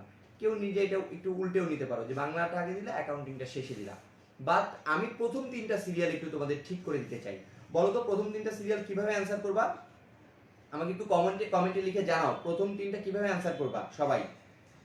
হয় ম্যানেজমেন্ট অথবা মার্কেটিং, এই দুইটা 1-2 এ রাখবা, ইংলিশটা 3 এ রাখবা। আমি কিন্তু তোমাদের কমেন্ট দেখতে পাচ্ছি না, কমেন্ট করে জানাতে হবে তো যে কিভাবে অ্যান্সার করব। জানাচ্ছে। সবাই বলো কিভাবে অ্যান্সার করব। সবার শুরুতে কি অ্যান্সার করব আমরা? আচ্ছা, এই ফাঁকে একটা আনসার দিয়ে দিয়েন ভাইয়া, সেটা হচ্ছে প্রিপজিশন প্রাইমারি লেভেল পড়লে হবে কিনা, আচ্ছা সেটা দিচ্ছি, আর ওরা একটু আমাকে জানাক। গ্রুপ ভার্বটা পড়তে হবে কিনা, এই দুইটা কোশ্চেন তাদের অনেকে। আচ্ছা, সবার আগে কি দিয়ে শুরু করব বলো তো? 1-2-3 আকারে লিখো, 1-2-3 আকারে লিখো। 1 নাম্বার কি হবে বলো তো? ম্যানেজমেন্ট অথবা মার্কেটিং অথবা ফিনান্স। 2 নম্বরে ওইটার একটা, 3 নম্বরে আমরা অ্যান্সার করব ইংলিশ। কে কে জানিয়েছে দেখো তো শিমুন।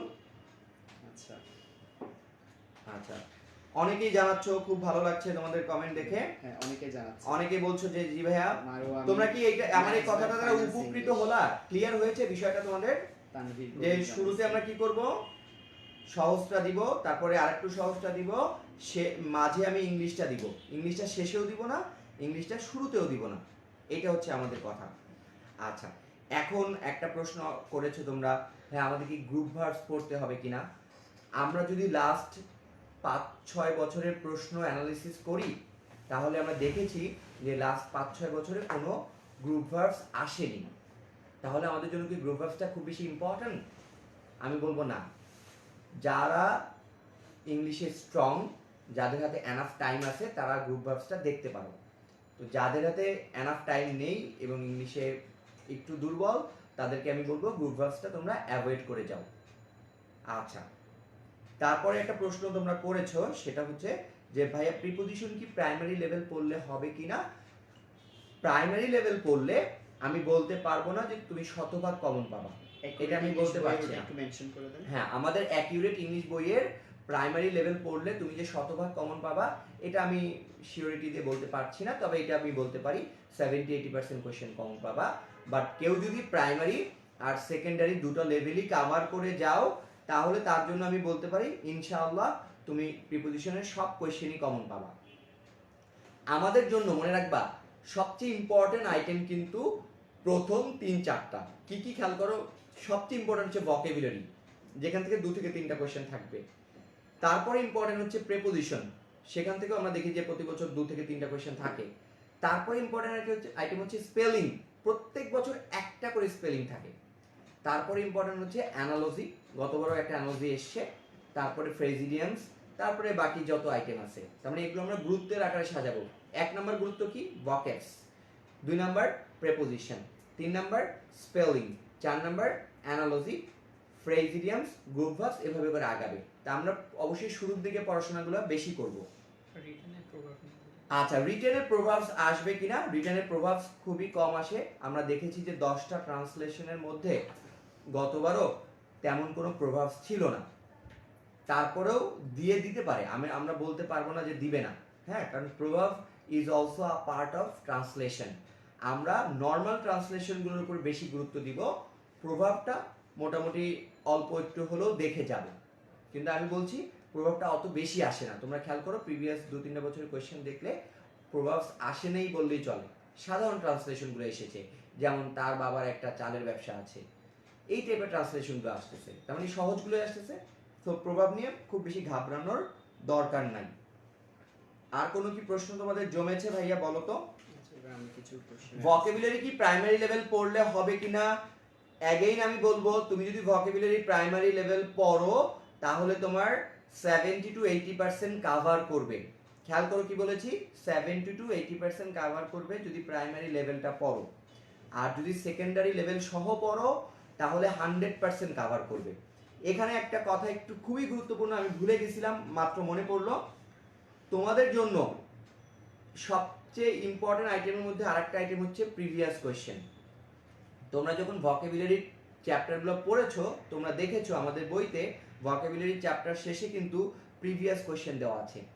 প্রিভিয়াস কোয়েশ্চেন কিন্তু অনেক রিপিট হয়। আমি আবার বলছি, প্রিভিয়াস কোয়েশ্চেন কি হয়? অনেক বেশি রিপিট হয়। তাহলে আমরা ভোকাবুলারি, প্রিপোজিশন বা স্পেলিং যতগুলো টপিক আছে সবগুলো টপিকে কি করব? প্রিভিয়াস কোয়েশ্চেন বারবার রিভিশন দিব।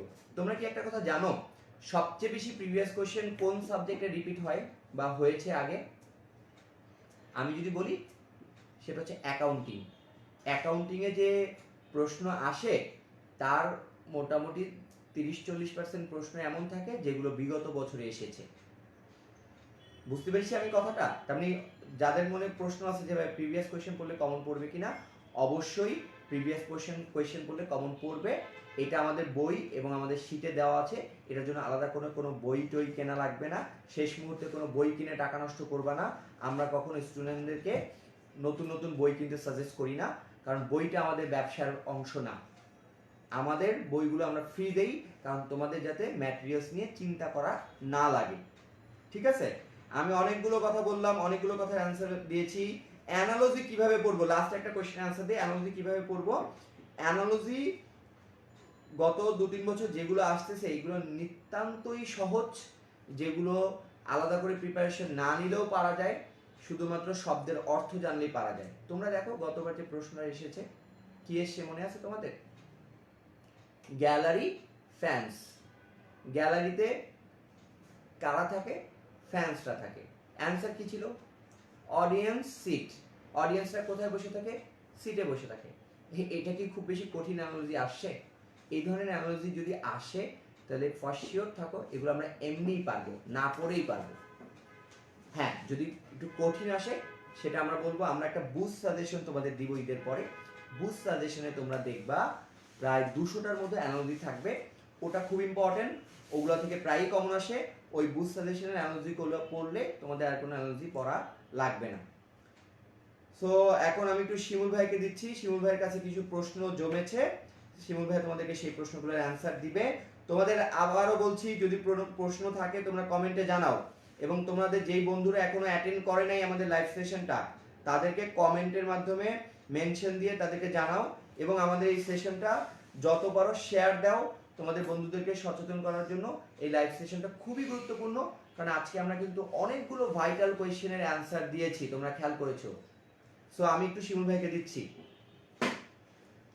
আচ্ছা, ধন্যবাদ ভাইয়া। অনেকগুলো কোয়েশ্চেনের আনসার দিচ্ছে, দেয়া শেষ ভাইয়ার। আর আসলে ব্যাপারটা হচ্ছে এরকম, মানে তোমাদের অনেক শেষ মুহূর্তে অনেক কিছু নিয়ে তোমরা জগা খিচুড়ি পাঠাই ফেলো আর কি। এগুলোর আনসার দেওয়ার জন্য ওরকম সহজে কেউ আসে না। তো আমরা ব্যতিক্রমধর্মী একটা যেহেতু প্রোগ্রাম আয়োজন করছি তোমাদের জন্য, আশা করি তোমরা পাশে থেকে বা ফ্রেন্ডদের মেনশন করে বা শেয়ার করে আমাদেরও পাশে থাকবা এবং আমাদেরকে উৎসাহিত করবা যেন ফিউচারে এর চেয়ে আরো ভালো কোনো প্রোগ্রাম আয়োজন করতে পারি। তো আমি এমনি শ্রাবণ ভাইকে বলে দিচ্ছি, পাশে আছে যেহেতু, ভাইয়া হয়তো তোমাদের এটা খেয়াল করে নাই, ওদের কিছু ক্লাস দরকার আপনার স্পেশালি, আর আমারও কয়েকটা ক্লাস চাইছে, বিশেষ করে ওরা সমাসের ক্লাসের কথা বলছে। ঈদের পর মানে রমজানের ঈদের পর কোন ঈদ সেটাও মেনশন করে দিলাম, রমজানের ঈদের পর ইনশাল্লাহ আমি আমাদের স্কলার্সদের এই যে আমাদের যেটা হচ্ছে ফেসবুক পেজ আছে, আমাদের ফেসবুক পেজ থেকে আমি সমাজ নিয়ে তোমাদের সবার জন্য ক্লাস নিব ইনশাল্লাহ। আর শ্রাবণ ভাইও একটা দুইটা গ্রামারের ইম্পর্টেন্ট টপিকস নিয়ে বা রিটেন নিয়ে যদি সম্ভব হয় ভাইয়া জানাবে তোমাদেরকে একটু পর, উনি ক্লাস দিবে। তো আশা করি এবার তোমাদের একটা প্রবলেম সলভ হয়েছে যে সমাসের ক্লাসটা ওকে। আর সমাজ থেকে কোয়েশ্চেন আসবে এটা ধরে নিতে পারো 99%, ঠিক আছে ইনশাল্লাহ।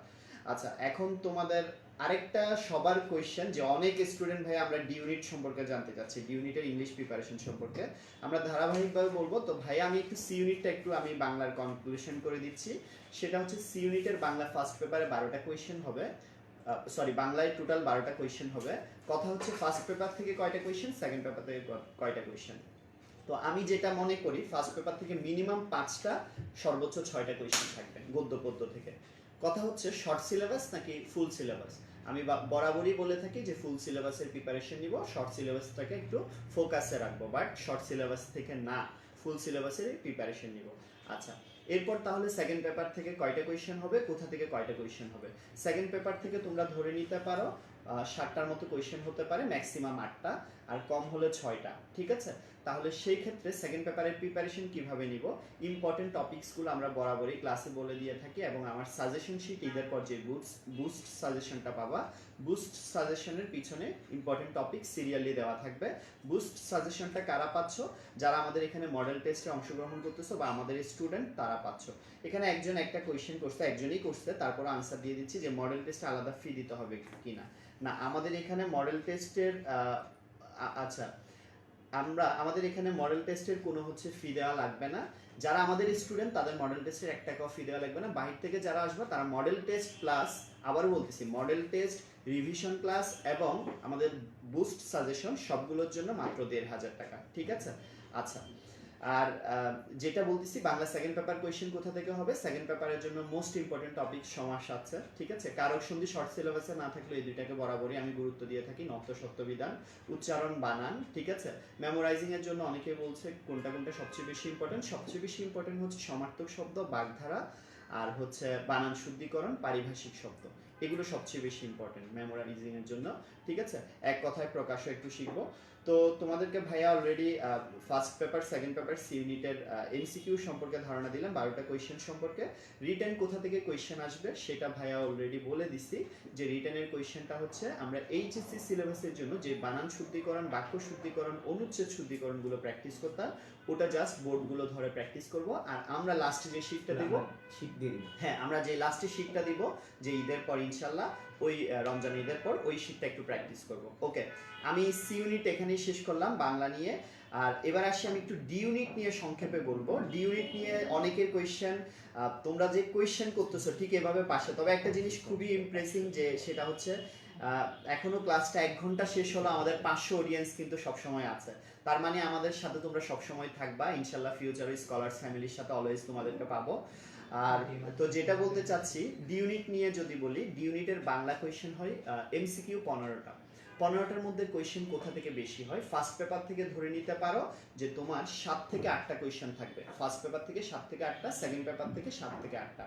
কোথা থেকে পড়বো ভাইয়া, এখন যা বলছি, এখন যে টপিকস গুলো বলছি সি ইউনিটের জন্য সেম জিনিসই পড়তে পারো, তবে ফার্স্ট পেপারে লাইন বাই লাইন বিশেষ করে একটা প্যাসেজ তুলে দিয়ে বলবো এখানে কয়টি বানান ভুল আছে বা কয়টি বিশেষ্য পদ আছে, অথবা বলতে পারে যে এখানে কয়টি জ্যোতি বা ছেদ চিহ্ন বসবে। এই 3টা কোয়েশ্চেন থেকে এরকম টাইপের কোয়েশ্চেনটা একটু আসে, অথবা এই নিচের একটা প্যাসেজ তুলে দিয়ে এখানে সাধু ভাষার শব্দগুলোকে চলিত ভাষা করতে বলতে পারে। আচ্ছা ডি ইউনিটের রিটেনের জন্য কি করব, ইংলিশ থেকে বাংলা অনুবাদ, ইংরেজি থেকে বাংলা অনুবাদ যেটা তোমরা ইন্টারে করতা, এটা 10 মার্কসের একটা থাকবে। হ্যাঁ যেটা আমরা গত বছর বা বিগত বছরে দেখি অনেকেই ডি ইউনিটের রিটেন সম্পর্কে, আমি আবারও বলতেছি একটু মনোযোগ দিবা, ডি ইউনিটের রিটেন সম্পর্কে অনেকের ধারণা নাই, সেটা হচ্ছে ইংরেজি থেকে বাংলা অনুবাদ 10 মার্কসের, আরেকটা হচ্ছে প্যাসেজ দিবে ওই সেম সি ইউনিটে যেভাবে প্রিপারেশন নিতে বলছি, প্যাসেজের মধ্যে শুদ্ধিকরণ 5 মার্কসের। তার মানে আমরা সি ইউনিট ডি ইউনিট দুইটার প্রিপারেশন আমরা এখানে খুব সুন্দরভাবে নিতে পারতেছি। আর আচ্ছা এইটা হলে ডি ইউনিটের রিটেনও শেষ 15 মার্কসের। ডি ইউনিটের ইংলিশ রিটেন নিয়ে শ্রাবণ ভাইয়া কথা বলবে, জিকে রিটেন নিয়ে যেহেতু কেউ বলার নাই, আচ্ছা পড়া লাগবে কিনা, হ্যাঁ কবিদের জন্ম মৃত্যু সাল থেকে আসলে প্রিভিয়াস ইয়ারগুলোতে তেমন কোনো কোয়েশ্চেন আসে নাই, ঠিক আছে? তবে ডি ইউনিটের ক্ষেত্রে কোয়েশ্চেন একটা আসে, ঠিক আছে? তো আমরা একবার ধারণা নিয়ে যাব, হ্যাঁ? আচ্ছা, আর জিকেটা আমি একটু বলি, জিকে রিটেনটা সম্পর্কে। জিকেতে 30টা কোয়েশ্চেন হয়, আমরা জানি 15টা হচ্ছে আন্তর্জাতিক, 15টা বাংলাদেশ, এটা হচ্ছে এমসিকিউতে। রিটেনে জিকেতে 10 মার্কসের, মাত্র 10 মার্কসের একটা গত বছর ঢাকা বিশ্ববিদ্যালয়ের লোগো দিয়ে বলছে এটা সম্পর্কে তোমার বেসিক 5টা নলেজ লিখতে বলে। এটা বেসিক ধারণা থেকে একটা ছবি দিবে বা একটা কোনো কিছু দিবে, এটা সম্পর্কে 5টা তোমার মানে মতামত দিতে হবে। আরেকটা দিচ্ছে যে একটা ক্রিয়েটিভ কোয়েশ্চেন, যে একটা বাক্য দিবে, একটা বাক্য মানে 5টা বাক্য দিবে, 5টা বাক্য, যেমন ধরো বলছে যে গত বছর করোনা সম্পর্কে 5টি, বা করোনায় নারীদের মানে ভূমিকা সম্পর্কে 5টি বাক্য লিখো। তার মানে ডি ইউনিটের জিকে কোয়েশ্চেনের যে রিটেনটা আসে সম্পূর্ণ ক্রিয়েটিভ, ওকে, সম্পূর্ণ ক্রিয়েটিভ। সো এগুলো নিয়ে আরেকটু ডিটেলস বলবে ভাইয়ারা, ডিটেলস বলবে। সমাজ প্রকৃতি প্রত্যয়ের ক্লাসের কথা বলছো, অনেকে রিকোয়েস্ট করছো, ইনশাল্লাহ নিব, তবে তোমাদের আমাদের সাথে পাশে থাকা লাগবে। আর ফ্রেন্ডদেরকে জানাই দিবা আমাদের যে model test programme, revision programme এবং আমাদের ক্লাসগুলো সম্পর্কে জানাই দিবা। আর তোমাদের কোনো যদি পরবর্তীতে কোয়েশ্চেন থাকে সেটা জানাবা। আমি আরেকবার লাস্টে আসবো, তোমাদের ফর্ম ফিল আপ নিয়ে অনেকের কোয়েশ্চেন আছে, সেটা কিভাবে করবা সেটা নিয়ে কথা বলার জন্য ভাইয়া লাস্টে আসবো। আর রিভিশন কিভাবে দিবা, আমার পরামর্শ একটাই ভাইয়া, ঈদের বন্ধের আগেই ফুল সবগুলো সাবজেক্ট আমাদের শেষ করে ফেলতে হবে। মডেল টেস্টগুলো সিরিয়াসলি দিব। স্কলারসের দেখা যায় প্রিভিয়াস ইয়ার্সগুলোতে যারা স্কলারসের টপ 20-তে ছিল তারা ম্যাক্সিমাম ঢাকা বিশ্ববিদ্যালয়ের টপ 20-তে থাকে, ম্যাক্সিমামই। তো আমরা পরীক্ষাটা এমনভাবে দিব মডেল টেস্টটা যে এটা ঢাকা বিশ্ববিদ্যালয়ের পরীক্ষা দিচ্ছি। তাহলে তোমাদের অনেকের কোয়েশ্চেন ছিল যে টাইম ম্যানেজমেন্ট, এটা এখানে প্রবলেম সলভ হয়ে যাবে। আর model test, first model test দেওয়ার পর মনে করো তুমি 60টা কোয়েশ্চেনের মধ্যে তোমার 30টা ভুল গেল, যে 30টা ভুল গেছে ওই 30টা টপিকসগুলো ওই দিন বাসায় গিয়ে পড়ো। সব পড়তে পারবা না, হয়তো 20টা টপিকস পড়বা, পরের পরীক্ষায় তোমার ভুল কমে যাবে। এবং পরের পরীক্ষায় যেগুলো ভুল যাবে, পরের পরীক্ষায় ওই ভুলগুলো নিয়ে আবারও একটু সময় দিবা, ঠিক আছে? যেগুলো ভুল যাবে, আমাদের প্রত্যেক পরীক্ষার ভুলগুলো পরদিন বাসায় গিয়ে সলভ করবা। তাহলে দেখবা যখন 8 নাম্বার 9 নাম্বার মডেল টেস্ট দিচ্ছ, আলাদা একটা কনফিডেন্স চলে আসবে এবং ভুলের সংখ্যা কমে যাবে। এটা হচ্ছে তোমাদের জন্য আমার পক্ষ থেকে বলা। আর লাস্ট হচ্ছে যেটা বলবো, অনেকেই আমাদেরকে কোয়েশ্চেন করছো যে লাস্ট মোমেন্টে তোমরা কিভাবে করবা। শুধু আমাদের সাথে থাকো, আমাদের গাইডলাইনগুলো ফলো করো। সো এখন শ্রাবণ ভাইয়াকে আমি দিচ্ছি, ওনার কাছে অনেকগুলো কোয়েশ্চেন হয়তো জমা পড়ছে, ভাইয়া এই কোয়েশ্চেনগুলোর আনসার দিয়ে দিবে। আচ্ছা, তোমরা আরো কিছু প্রশ্ন করেছো। এর মধ্যে একজন বলেছে ভাইয়া গ্রামারের ইম্পর্টেন্ট টপিকগুলো বলে দিলে একটু ভালো হয়। হ্যাঁ, তোমাদেরকে ঈদের পরে বাংলা ও ইংলিশ গ্রামার, শুধু বাংলা ইংলিশ গ্রামার না, আমাদের যতগুলো লেকচার শিট আছে ওই লেকচার শিটের কোন কোন টপিকগুলো বেশি ইম্পর্টেন্ট সেই বিষয়ে আমরা ঈদের পরে তোমাদেরকে আবার একটা গাইডলাইন দিব। অর্থাৎ ঈদের পরে আমরা বলে দিব কোন টপিকগুলো বেশি বেশি আসে, সেই টপিকগুলো একটু বেশি বেশি পড়বা, ঠিক আছে? তাহলে বাংলা গ্রামার হোক আর ইংলিশ গ্রামার হোক, যে কোনো লেকচার শিটের ইম্পর্টেন্ট টপিকগুলো আমরা তোমাদেরকে দাগিয়ে দিব ঈদের পরে ইনশাআল্লাহ। সো আরেকটা প্রশ্ন আসছে যে ভাইয়া মডেল টেস্টে কি শুধু অফলাইনেই হবে নাকি অনলাইনেও হবে? হ্যাঁ, আমাদের মডেল টেস্টটা অনলাইনেও হবে, অফলাইনেও হবে। তোমরা দুইটা মাধ্যমে অ্যাটেন্ড করতে পারো, যে যেটা প্রেফার করো।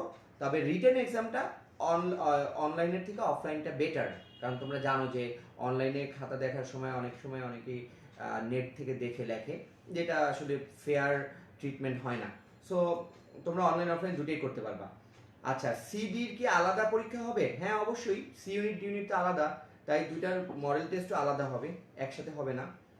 আচ্ছা, আরেকটা প্রশ্ন করেছো ভাইয়া, ডি ইউনিটে কি ফার্স্ট পেপার থেকে থাকে কিনা? ভাইয়া ডি ইউনিট থেকেও ফার্স্ট পেপারে কোয়েশ্চেন আসে না। ফার্স্ট পেপারের কোয়েশ্চেন আসে বোর্ড বইয়ের শুধুমাত্র বি ইউনিটে। ইংলিশের সো হ্যাঁ, ইংলিশের ক্ষেত্রে ডি ইউনিটেও বোর্ড বই থেকে দেখা যায় না তেমন কোনো প্রশ্ন প্রিভিয়াস ইয়ারে আসছে, মেনলি বি ইউনিটটাই আসে।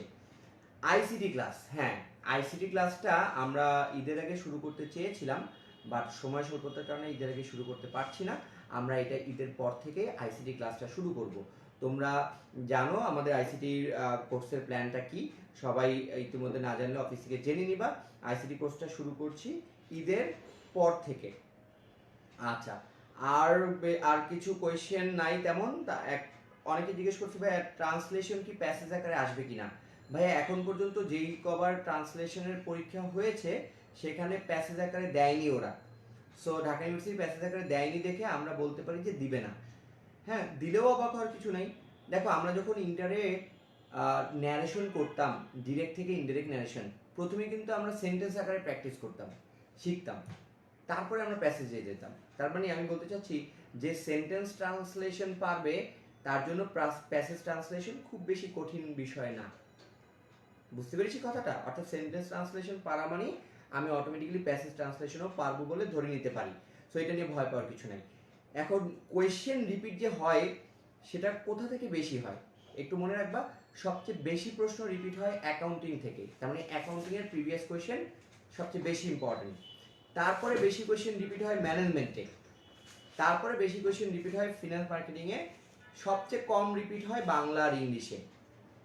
আমি আবার বলছি, সবচেয়ে বেশি রিপিট হয় কিসে? অ্যাকাউন্টিংয়ে, তারপরে বেশি রিপিট হয় ম্যানেজমেন্টে, তারপরে ফাইন্যান্স মার্কেটিংয়ে, আর সবচেয়ে কমের দিকে তালিকায় আছে কি বলতো সবাই? বাংলা আর ইংলিশে। হ্যাঁ, তবে ইংলিশের ক্ষেত্রে আমি বলি ভকেবুলারি, প্রিপোজিশন এগুলো কিন্তু রিপিট হয়, গ্রামারটা রিপিট হয় না। গ্রামারটা কোয়েশ্চেনগুলো একটা ডিফারেন্ট ইনোভেটিভ কোয়েশ্চেন আসে। সো মোটামুটি আমার কাছে যা ছিল তোমাদের সব ধরনের প্রশ্ন আমি অ্যান্সার করতে পেরেছি। তারপরেও যদি প্রশ্ন থাকে প্রশ্নগুলো জমিয়ে রাখবা, আবার আমরা লাইভ সেশনে আসবো, আবার তোমাদের প্রশ্নের অ্যান্সার দিব। তোমাদের সেবায় আমরা সব সময় নিয়োজিত। তোমাদের যত ধরনের হেল্প লাগে, যত ধরনের সাপোর্ট লাগে, সব কিছু করার জন্য আমরা সদা প্রস্তুত আছি। জাস্ট আমাদেরকে জানাবা যে ভাইয়া আমাদের এটা দরকার। যেমন অনেকে বলেছো ক্লাস দরকার, আমি কি বলেছি? ঈদের পরে তোমাদের এগুলোর উপরে আলাদা করে ক্লাস দিব। মানে তোমরা যা চাচ্ছ আমরা ইনশাআল্লাহ তোমাদেরকে তাই দিব। আমাদের শুধু একটাই ইচ্ছা, তোমরা তোমাদের স্বপ্নগুলো যেন পূরণ করতে পারো। সো আমি আর কথা না বাড়িয়ে আমি শিমুল স্যারকে বলছি, শিমুল স্যার বাকি কথা বলে একটা বাবলু একটু কিছু কথা বলবে, তারপরে শিমুল স্যার বলে ফিনিশিং হবে আমাদের আজকের সেশনটা। আচ্ছা, হ্যাঁ, তো কোয়েশ্চেন রিপিট নিয়ে একটু বলি। শ্রাবণ ভাইয়া যেমনটা বলেছেন যে আমাদের কোয়েশ্চেন রিপিটিশনের দিক থেকে সবচেয়ে বেশি ফোকাসে থাকে অ্যাকাউন্টিং, এরপরে ম্যানেজমেন্ট, এরপরে আমাদের ফাইন্যান্স বা মার্কেটিং থাকে, আর সবচেয়ে কম থাকে বাংলা বা ইংলিশ। তো একজন কোয়েশ্চেন করেছে যে ভাই বাংলা বা ইংলিশ কম থাকে কেন? তো তোমাদের রিয়ালিটিটা একটু বলি যে রিয়ালিটি জিনিসটা কি।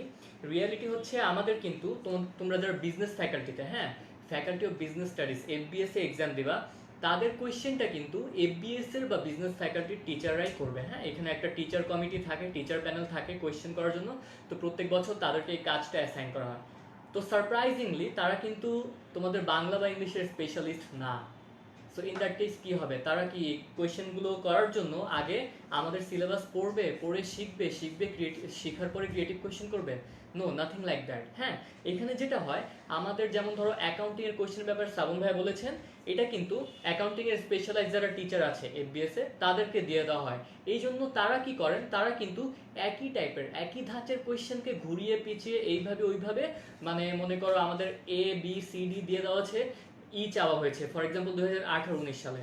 2020-21 সালে গিয়ে দেখা যাবে যে আমাদের BCDE দেওয়া আছে, সেম কোয়েশ্চেন, ফিগার চেঞ্জ করে চাওয়া হয়েছে। এইভাবে ঘুরানো পেঁচানো হতে থাকে আসলে। যেমন ধরো আমাদের ক্রয় দেওয়া আছে, ঠিক আছে, তারপর প্রারম্ভিক মজুদ দেওয়া আছে, হ্যাঁ, তারপর হচ্ছে কি আমার বিক্রিত পণ্যের ব্যয় দিয়ে দিছে, জানতে চাইছে মোট মুনাফা কত। আবার আরেকটা বছর দেখা গেল মোট মুনাফা দিয়ে দিল, জানতে চাইলো বিক্রিত পণ্যের ব্যয় কত। তো এই টাইপের কিন্তু চেঞ্জেস আসতে থাকে, মানে বলা যায় ওয়ান কাইন্ড অফ রিপিটিশন। আর তোমরা যদি প্রতিটা 3-4 টাইপের রিপিটিশন পড়ে রাখো, এখানে কিন্তু নতুন ক্রিয়েটিভ সৃজনশীল প্রশ্ন পাওয়ার সম্ভাবনা খুবই কম, যেটা তোমরা বিগত এই 10 বছর বা ইভেন 5 বছর কোয়েশ্চেন অ্যানালাইজ করলেও যথেষ্ট। সো এই জন্য দেখো অ্যাকাউন্টিং, ম্যানেজমেন্ট, ফাইন্যান্স, মার্কেটিং এগুলো রিপিটিশন হওয়ার সম্ভাবনা বেশি এবং টেন্ডেন্সিটাও বেশি, জাস্ট বিকজ এখানে কোয়েশ্চেনটা ওইরকম করা হয়, কারণ এখানে ক্রিয়েটিভিটির সুযোগ কম। হ্যাঁ, আর বাংলা ইংলিশে যেটা হয়, কোয়েশ্চেন কেন সবচেয়ে কম রিপিট হয়, কেন ইউনিক কোয়েশ্চেন থাকে, রিজন হচ্ছে এখানে টিচার কিন্তু স্পেশালাইজড না যে তারা তাদের নলেজের মধ্যে সেম কোয়েশ্চেনকে ঘুরিয়ে পেঁচিয়ে অ্যামাউন্ট চেঞ্জ করে, রিকোয়ারমেন্ট চেঞ্জ করে দিয়ে দিল। No, nothing like that. আমি বলি আমি যে বছর এক্সাম দিয়েছিলাম 2018-19 সেশনে, হ্যাঁ, সে বছর কি হয়েছে, আমাদের বাংলা কোয়েশ্চেনে গিয়ে খুবই আনকমন কয়েকটা কোয়েশ্চেন পেয়েছি। হ্যাঁ, যেমন তোমরা হয়তো তোমাদের ইন্টারমিডিয়েটে কোথাও পড়ো নাই, বাংলা গ্রামার বইতে কোথাও পড়ো নাই যে নীল দর্পণ কোথা থেকে, আচ্ছা, নীল দর্পণ কোথা থেকে প্রকাশিত হয়েছিল, এটা মীর মোশাররফ হোসেন সম্পর্কে জেনে থাকলে পারবা। আবার একটা কোয়েশ্চেন ছিল যে ভোরের পাখি কাকে বলা হয়, কে? না, উত্তর হচ্ছে বিহারীলাল চক্রবর্তী। অথচ এই ব্যক্তিটার, এই লোকের কোনো কবিতা, কোনো গদ্য পদ্য কিছুই তোমরা পড়ো নাই, তাহলে কিভাবে আসছে? ওই যে বললাম যে টিচাররা কিন্তু এখানে এক্সপার্ট না, তারা হচ্ছে গিয়ে কি করে, অন্যান্য ইউনিভার্সিটির question bank, Dhaka university question bank খুবই কম, বরং বিসিএস, ব্যাংক জব, এইসব হাই লেভেলের যে কোয়েশ্চেন ব্যাংক আছে এইগুলো নিয়ে বসেন। তাদের মন মতো সুবিধা মতো যেই কোয়েশ্চেনগুলো পছন্দ হয়, সিলেবাসের সাথে ম্যাচ করে। ফর এক্সাম্পল তারা বিসিএস এ সমাজের একটা কোয়েশ্চেন খুঁজে পেল, এখন সমাজ তো আমাদের টপিক সিলেবাসে আছে, তো ওইখান থেকে তিনি ইচ্ছা মতো একটা কোয়েশ্চেন তুলে দিল। আবার পরবর্তী বছর যখন আরেকজনের হাতে দায়িত্ব দেওয়া হবে অথবা সেম ব্যক্তির হাতে দায়িত্ব দেওয়া হবে, চান্সেস কিন্তু খুবই কম যে তিনি একই জিনিসটাকে আবার তুলে দিবেন। সো আমাদের যেটা করতে হবে, আমাদের প্রেফারেন্স প্রিভিয়াস কোয়েশ্চেনে থাকবে, বাট এটার উপর নির্ভরশীল হওয়া যাবে না, বরং জাস্ট চেক করতে হবে যে আমি আমার বেসিক যতটুকু শিখেছি এটার সাথে আমার প্রিভিয়াস ইয়ার কোয়েশ্চেনটা এক্সাম দিতে গেলে রিয়েল সিনারিওতে কতটুকু আমার অ্যাপ্লিকেবল হচ্ছে। হ্যাঁ, তো এই ক্ষেত্রে আমাদের সবচেয়ে বেশি ফোকাস থাকবে, সবার আগে বলি, আমাদের বেসিক লার্নিংয়ের উপর। আমাদের বেসিক যে নলেজ, আমাদের গ্রামারের বেসিক নলেজ এবং আমাদের মুখস্থ পার্ট বা অন্যান্য কনসেপচুয়াল টপিক যেগুলো আমাদের সিলেবাস আছে, এইগুলো আমাদের বেসিকের আওতায় পড়ে। এরপরে আমাদের সেকেন্ড প্রেফারেন্স থাকবে বেসিক, যেহেতু আমি এখন জানি, আমি ঢাকা ইউনিভার্সিটির প্রিভিয়াস কোয়েশ্চেনগুলো দেখবো, বিশেষ করে অ্যাকাউন্টিং দেখবো, ম্যানেজমেন্ট, ফাইন্যান্স, মার্কেটিং গ্রুপের সাবজেক্টগুলো সবচেয়ে বেশি দেখবো। হ্যাঁ, কারণ বাংলা ইংলিশ আমি বলি প্রিভিয়াস ইয়ার কোয়েশ্চেন দেখতে গেলে কখনো শেষ হবে না। তো সেই ক্ষেত্রে বেসিকটা সবচেয়ে বেশি ইম্পর্টেন্ট। তুমি যদি 6টা সমাস অথবা নতুন গ্রামার অনুসারে 4টা সমাস ভালো মতো পড়ে রাখো, কোয়েশ্চেন বিসিএস দেখবা যেখান থেকে দেখ, ইটস মোর দেন এনাফ। হ্যাঁ, তো আশা করি বুঝতে পেরেছো। তো একইভাবে আরেকটা লাস্ট কোয়েশ্চেন অ্যান্সার করি যে ঢাকা ইউনিভার্সিটি কি অন্য ভার্সিটির প্রশ্ন কপি করতে পারে? ইট totally depends on the teacher, যাকে দায়িত্ব দেওয়া হচ্ছে তিনি কোন কোয়েশ্চেন ব্যাংক নিয়ে বসেছেন। নর্মালি কিন্তু আমাদের এই গ্রুপ সাবজেক্টগুলোতে রিপিটিশন কম হয়, বাট বাংলা ইংলিশ যে কোনো জায়গা থেকে আসতে পারে, বিসিএস বলো, ঢাকা ইউনিভার্সিটি বলো, অথবা আমাদের অন্য ইউনিভার্সিটি বলো, এখানে কোনো শেষ নাই। ঠিক আছে, তো আমাদের টপিকটা এবং এই টপিকের মধ্যে যা যা ইনক্লুডেড প্রত্যেকটা পার্ট কভার করতে হবে, যাতে যেখান থেকে রিপিট হোক না কেন আমরা পারি। হ্যাঁ, সো এটাই হচ্ছে আমাদের রিপিটিশনের জন্য। এখন শিমুল ভাইকে দিয়ে দিচ্ছি, ভাইয়া কিছু কথা বলবে ফাইনালি তোমাদের সাথে। আচ্ছা, শেষ করে দিব, তার আগে একটা লাস্ট হচ্ছে আমি কিভাবে ফর্ম ফিল আপ করবো ওটা নিয়ে একটু প্রাথমিক ধারণা দিব, ডিটেলস না, প্রাথমিক। মডেল টেস্ট কোথায় দিবে? মডেল টেস্ট হচ্ছে অনেকেই মনে করে যে বেশি মডেল টেস্ট দিলে বেশি উপকার হয়। আর অনেকের এখানে আরেকজনের কোয়েশ্চেন ছিল, ভাইয়া অনেক পরিশ্রম করতেছি, ক্লাস পারফরমেন্সও ভালো, বাট পরীক্ষায় পারতেছি না। তোমার কিন্তু এখনো পরীক্ষা খুব বেশি হয় নাই, পরীক্ষা হবে এখনই, যে আমাদের 10টা মডেল টেস্ট, এর বাইরে আর কোথাও গিয়ে বা কোথাও মডেল টেস্ট দেওয়ার মনে হয় খুব বেশি দরকার হবে না। সেটা হলে মনে হয় ভুল ডিসিশন, কারণ আমাদের মডেল টেস্ট দিয়ে একদিন যে গ্যাপটা থাকবে, ওই গ্যাপের মধ্যে তোমার ল্যাকিংসগুলো ওভারকাম করতে হবে, সলভ ক্লাস হবে। আর সবচেয়ে বড় কথা হচ্ছে আমাদের বিভিন্ন জায়গা থেকে আমাদের এখানে স্টুডেন্টরা আসতেছে যে মডেল টেস্টের জন্য। তোমাদেরকে বলবো যে আমরা কিন্তু লিমিটেড স্টুডেন্ট ভর্তি নিব, ঈদের পর আমরা কিন্তু মডেল টেস্টে আর খুব বেশি ভর্তি নেওয়ার সম্ভাবনা নেই। সো তোমরা আগে আগে ভর্তি হয়ে যাবা। আর লাস্ট কথা হচ্ছে কিভাবে ফর্ম ফিল আপ করবো। ফর্ম ফিল আপের জন্য তোমাদের কিন্তু বিস্তারিত দিক নির্দেশনা কিন্তু তোমাদের দেওয়া আছে। আমি শুরুতেই তোমাদেরকে একটা পরামর্শ দিব ফর্ম ফিল আপের জন্য, যেটা সবচেয়ে ইম্পর্টেন্ট, সেটা হচ্ছে সার্কুলারটা পারলে প্রিন্ট আউট করবা। কিভাবে ফর্ম ফিল আপ করতে হয় ওই অংশটাতে যাবা, যাওয়ার পর ওখানে মানে যখন কাজ করবা, এই জিনিস আমার আছে কিনা, এটা আছে কিনা, সবগুলো একটা পেন দিয়ে ঠিক চিহ্ন দিবা। তারপরেও বেসিক কিছু ধাপ বলে দিচ্ছি। ফার্স্ট কথা হচ্ছে তোমার বোর্ড এবং বোর্ডের রোল, এই দুইটা যেন ঠিক থাকে ফর্ম ফিল আপ করার সময়। আবারও বলতেছি, কোন বোর্ডের স্টুডেন্ট ছিলা, এসএসসি এইচএসসি তে, এগুলো, আর ওই বোর্ডের রোলটা। আর তোমার নাম, তোমার বাবার নাম, তোমার মায়ের নাম, বাবা মায়ের এনআইডি কার্ড যদি শর্ত সাপেক্ষে যদি চাই সেটা, আর সেই ক্ষেত্রে তোমার ফোন নাম্বার এবং গার্জিয়ান নাম্বার যদি চাই, ইমেল অ্যাড্রেস। আর মোস্ট ইম্পর্টেন্ট, গত বছর আমার খুব কাছের এবং পরিচিত এক স্টুডেন্ট এই প্রবলেমটা ফেস করছে যে তার কোটা থাকা সত্ত্বেও সে কোটাতে অ্যাপ্লাই করে নাই। যদি কোটা থাকে আগে বাসায় খবর নাও, নানা যদি মুক্তিযোদ্ধা থাকে বা পরিবারের কেউ যদি থাকে বা অন্য কোনো কোটা, পোষ্য কোটা থাকতে পারে, অথবা কেউ হচ্ছে শারীরিকভাবে যদি কোনোভাবে কোনো প্রবলেম থাকে, ওগুলো যদি কোটা থাকে, এই কোটাটাতে অবশ্যই অ্যাপ্লাই করবা। পরে কিন্তু অ্যাপ্লাই করার সুযোগ পাবা না, ফার্স্টে অ্যাপ্লাই করার সময় এটা করবা। আর ছবির কোয়ালিটি একটা রিকোয়ারমেন্ট দেওয়া আছে, সেম কোয়ালিটির হতে হবে এবং জেপিইজি ফাইলের হতে হবে, ঠিক আছে। আর ছবির ক্ষেত্রে ব্যাকগ্রাউন্ড চেষ্টা করবা সাদা রাখলেই সবচেয়ে ভালো, ব্লু হলেও চলে, ঠিক আছে। ফর্মাল ড্রেসে দেওয়ার চেষ্টা করবা। আর হচ্ছে অ্যাপ্লাই করার সময় তোমরা চেষ্টা করবা তোমাদের জিপি সিম থেকে যেন অ্যাপ্লাই না করি, কারণ আমাদের এখানে ঢাকা ইউনিভার্সিটির জন্য এখানে জিপি সিমটাকে মানে অ্যালাউ করা হচ্ছে না। রবি, টেলিটক, এয়ারটেল বা অন্য কোনো সিম থাকলে সেটা, বাট জিপি সিম না, হ্যাঁ। আর ফি দিতে পারবা তোমরা সবচেয়ে ভালো হয় ব্যাংকে দিতে পারলেই সবচেয়ে ভালো। ব্যাংক কোনগুলো? যেগুলো সরকারি 4টা ব্যাংক আছে ওগুলো। এর বাইরে অনেকেই হচ্ছে কার্ড বা মোবাইল ব্যাংকিং এর মাধ্যমে দিয়ে থাকে। বেসিক ধাপটা বললাম, বাকিটা সার্কুলার থেকে দেখে নিবা। তো ধন্যবাদ। আপনি আর কিছু বলবেন? না। আচ্ছা ঠিক আছে, তাহলে আজকে এখানে আমরা বিদায় নিচ্ছি। ইনশাআল্লাহ তোমাদের সাথে ঈদের পর আবার দেখা হবে। সবার জন্য অনেক অনেক শুভকামনা রইল। ঈদ মোবারক। ঈদ মোবারক। ঈদের এই আনন্দঘন সময়টাকে আমরা যেন অবহেলায় নষ্ট না করি। ঈদটা 6 দিন না বানিয়ে 7 দিন না বানিয়ে ঈদের প্রোগ্রামটা আমরা একদিনের মধ্যে সীমাবদ্ধ করি, বেশি বেশি পড়াশোনা করি। আমাদের জীবনে প্রকৃত ঈদ সেই দিন আসবে যেদিন আমরা ঢাকা ইউনিভার্সিটি বা একটা পাবলিক ইউনিভার্সিটিতে চান্স পাবো। ওইটা হবে আমাদের প্রকৃত ঈদের দিন। ভোকাবুলারি নিয়ে last primary level, secondary primary লেভেলটা আপাতত পড়তে থাকেন, ইনশাআল্লাহ এটা পড়লে 80% উপরে কভার করবে।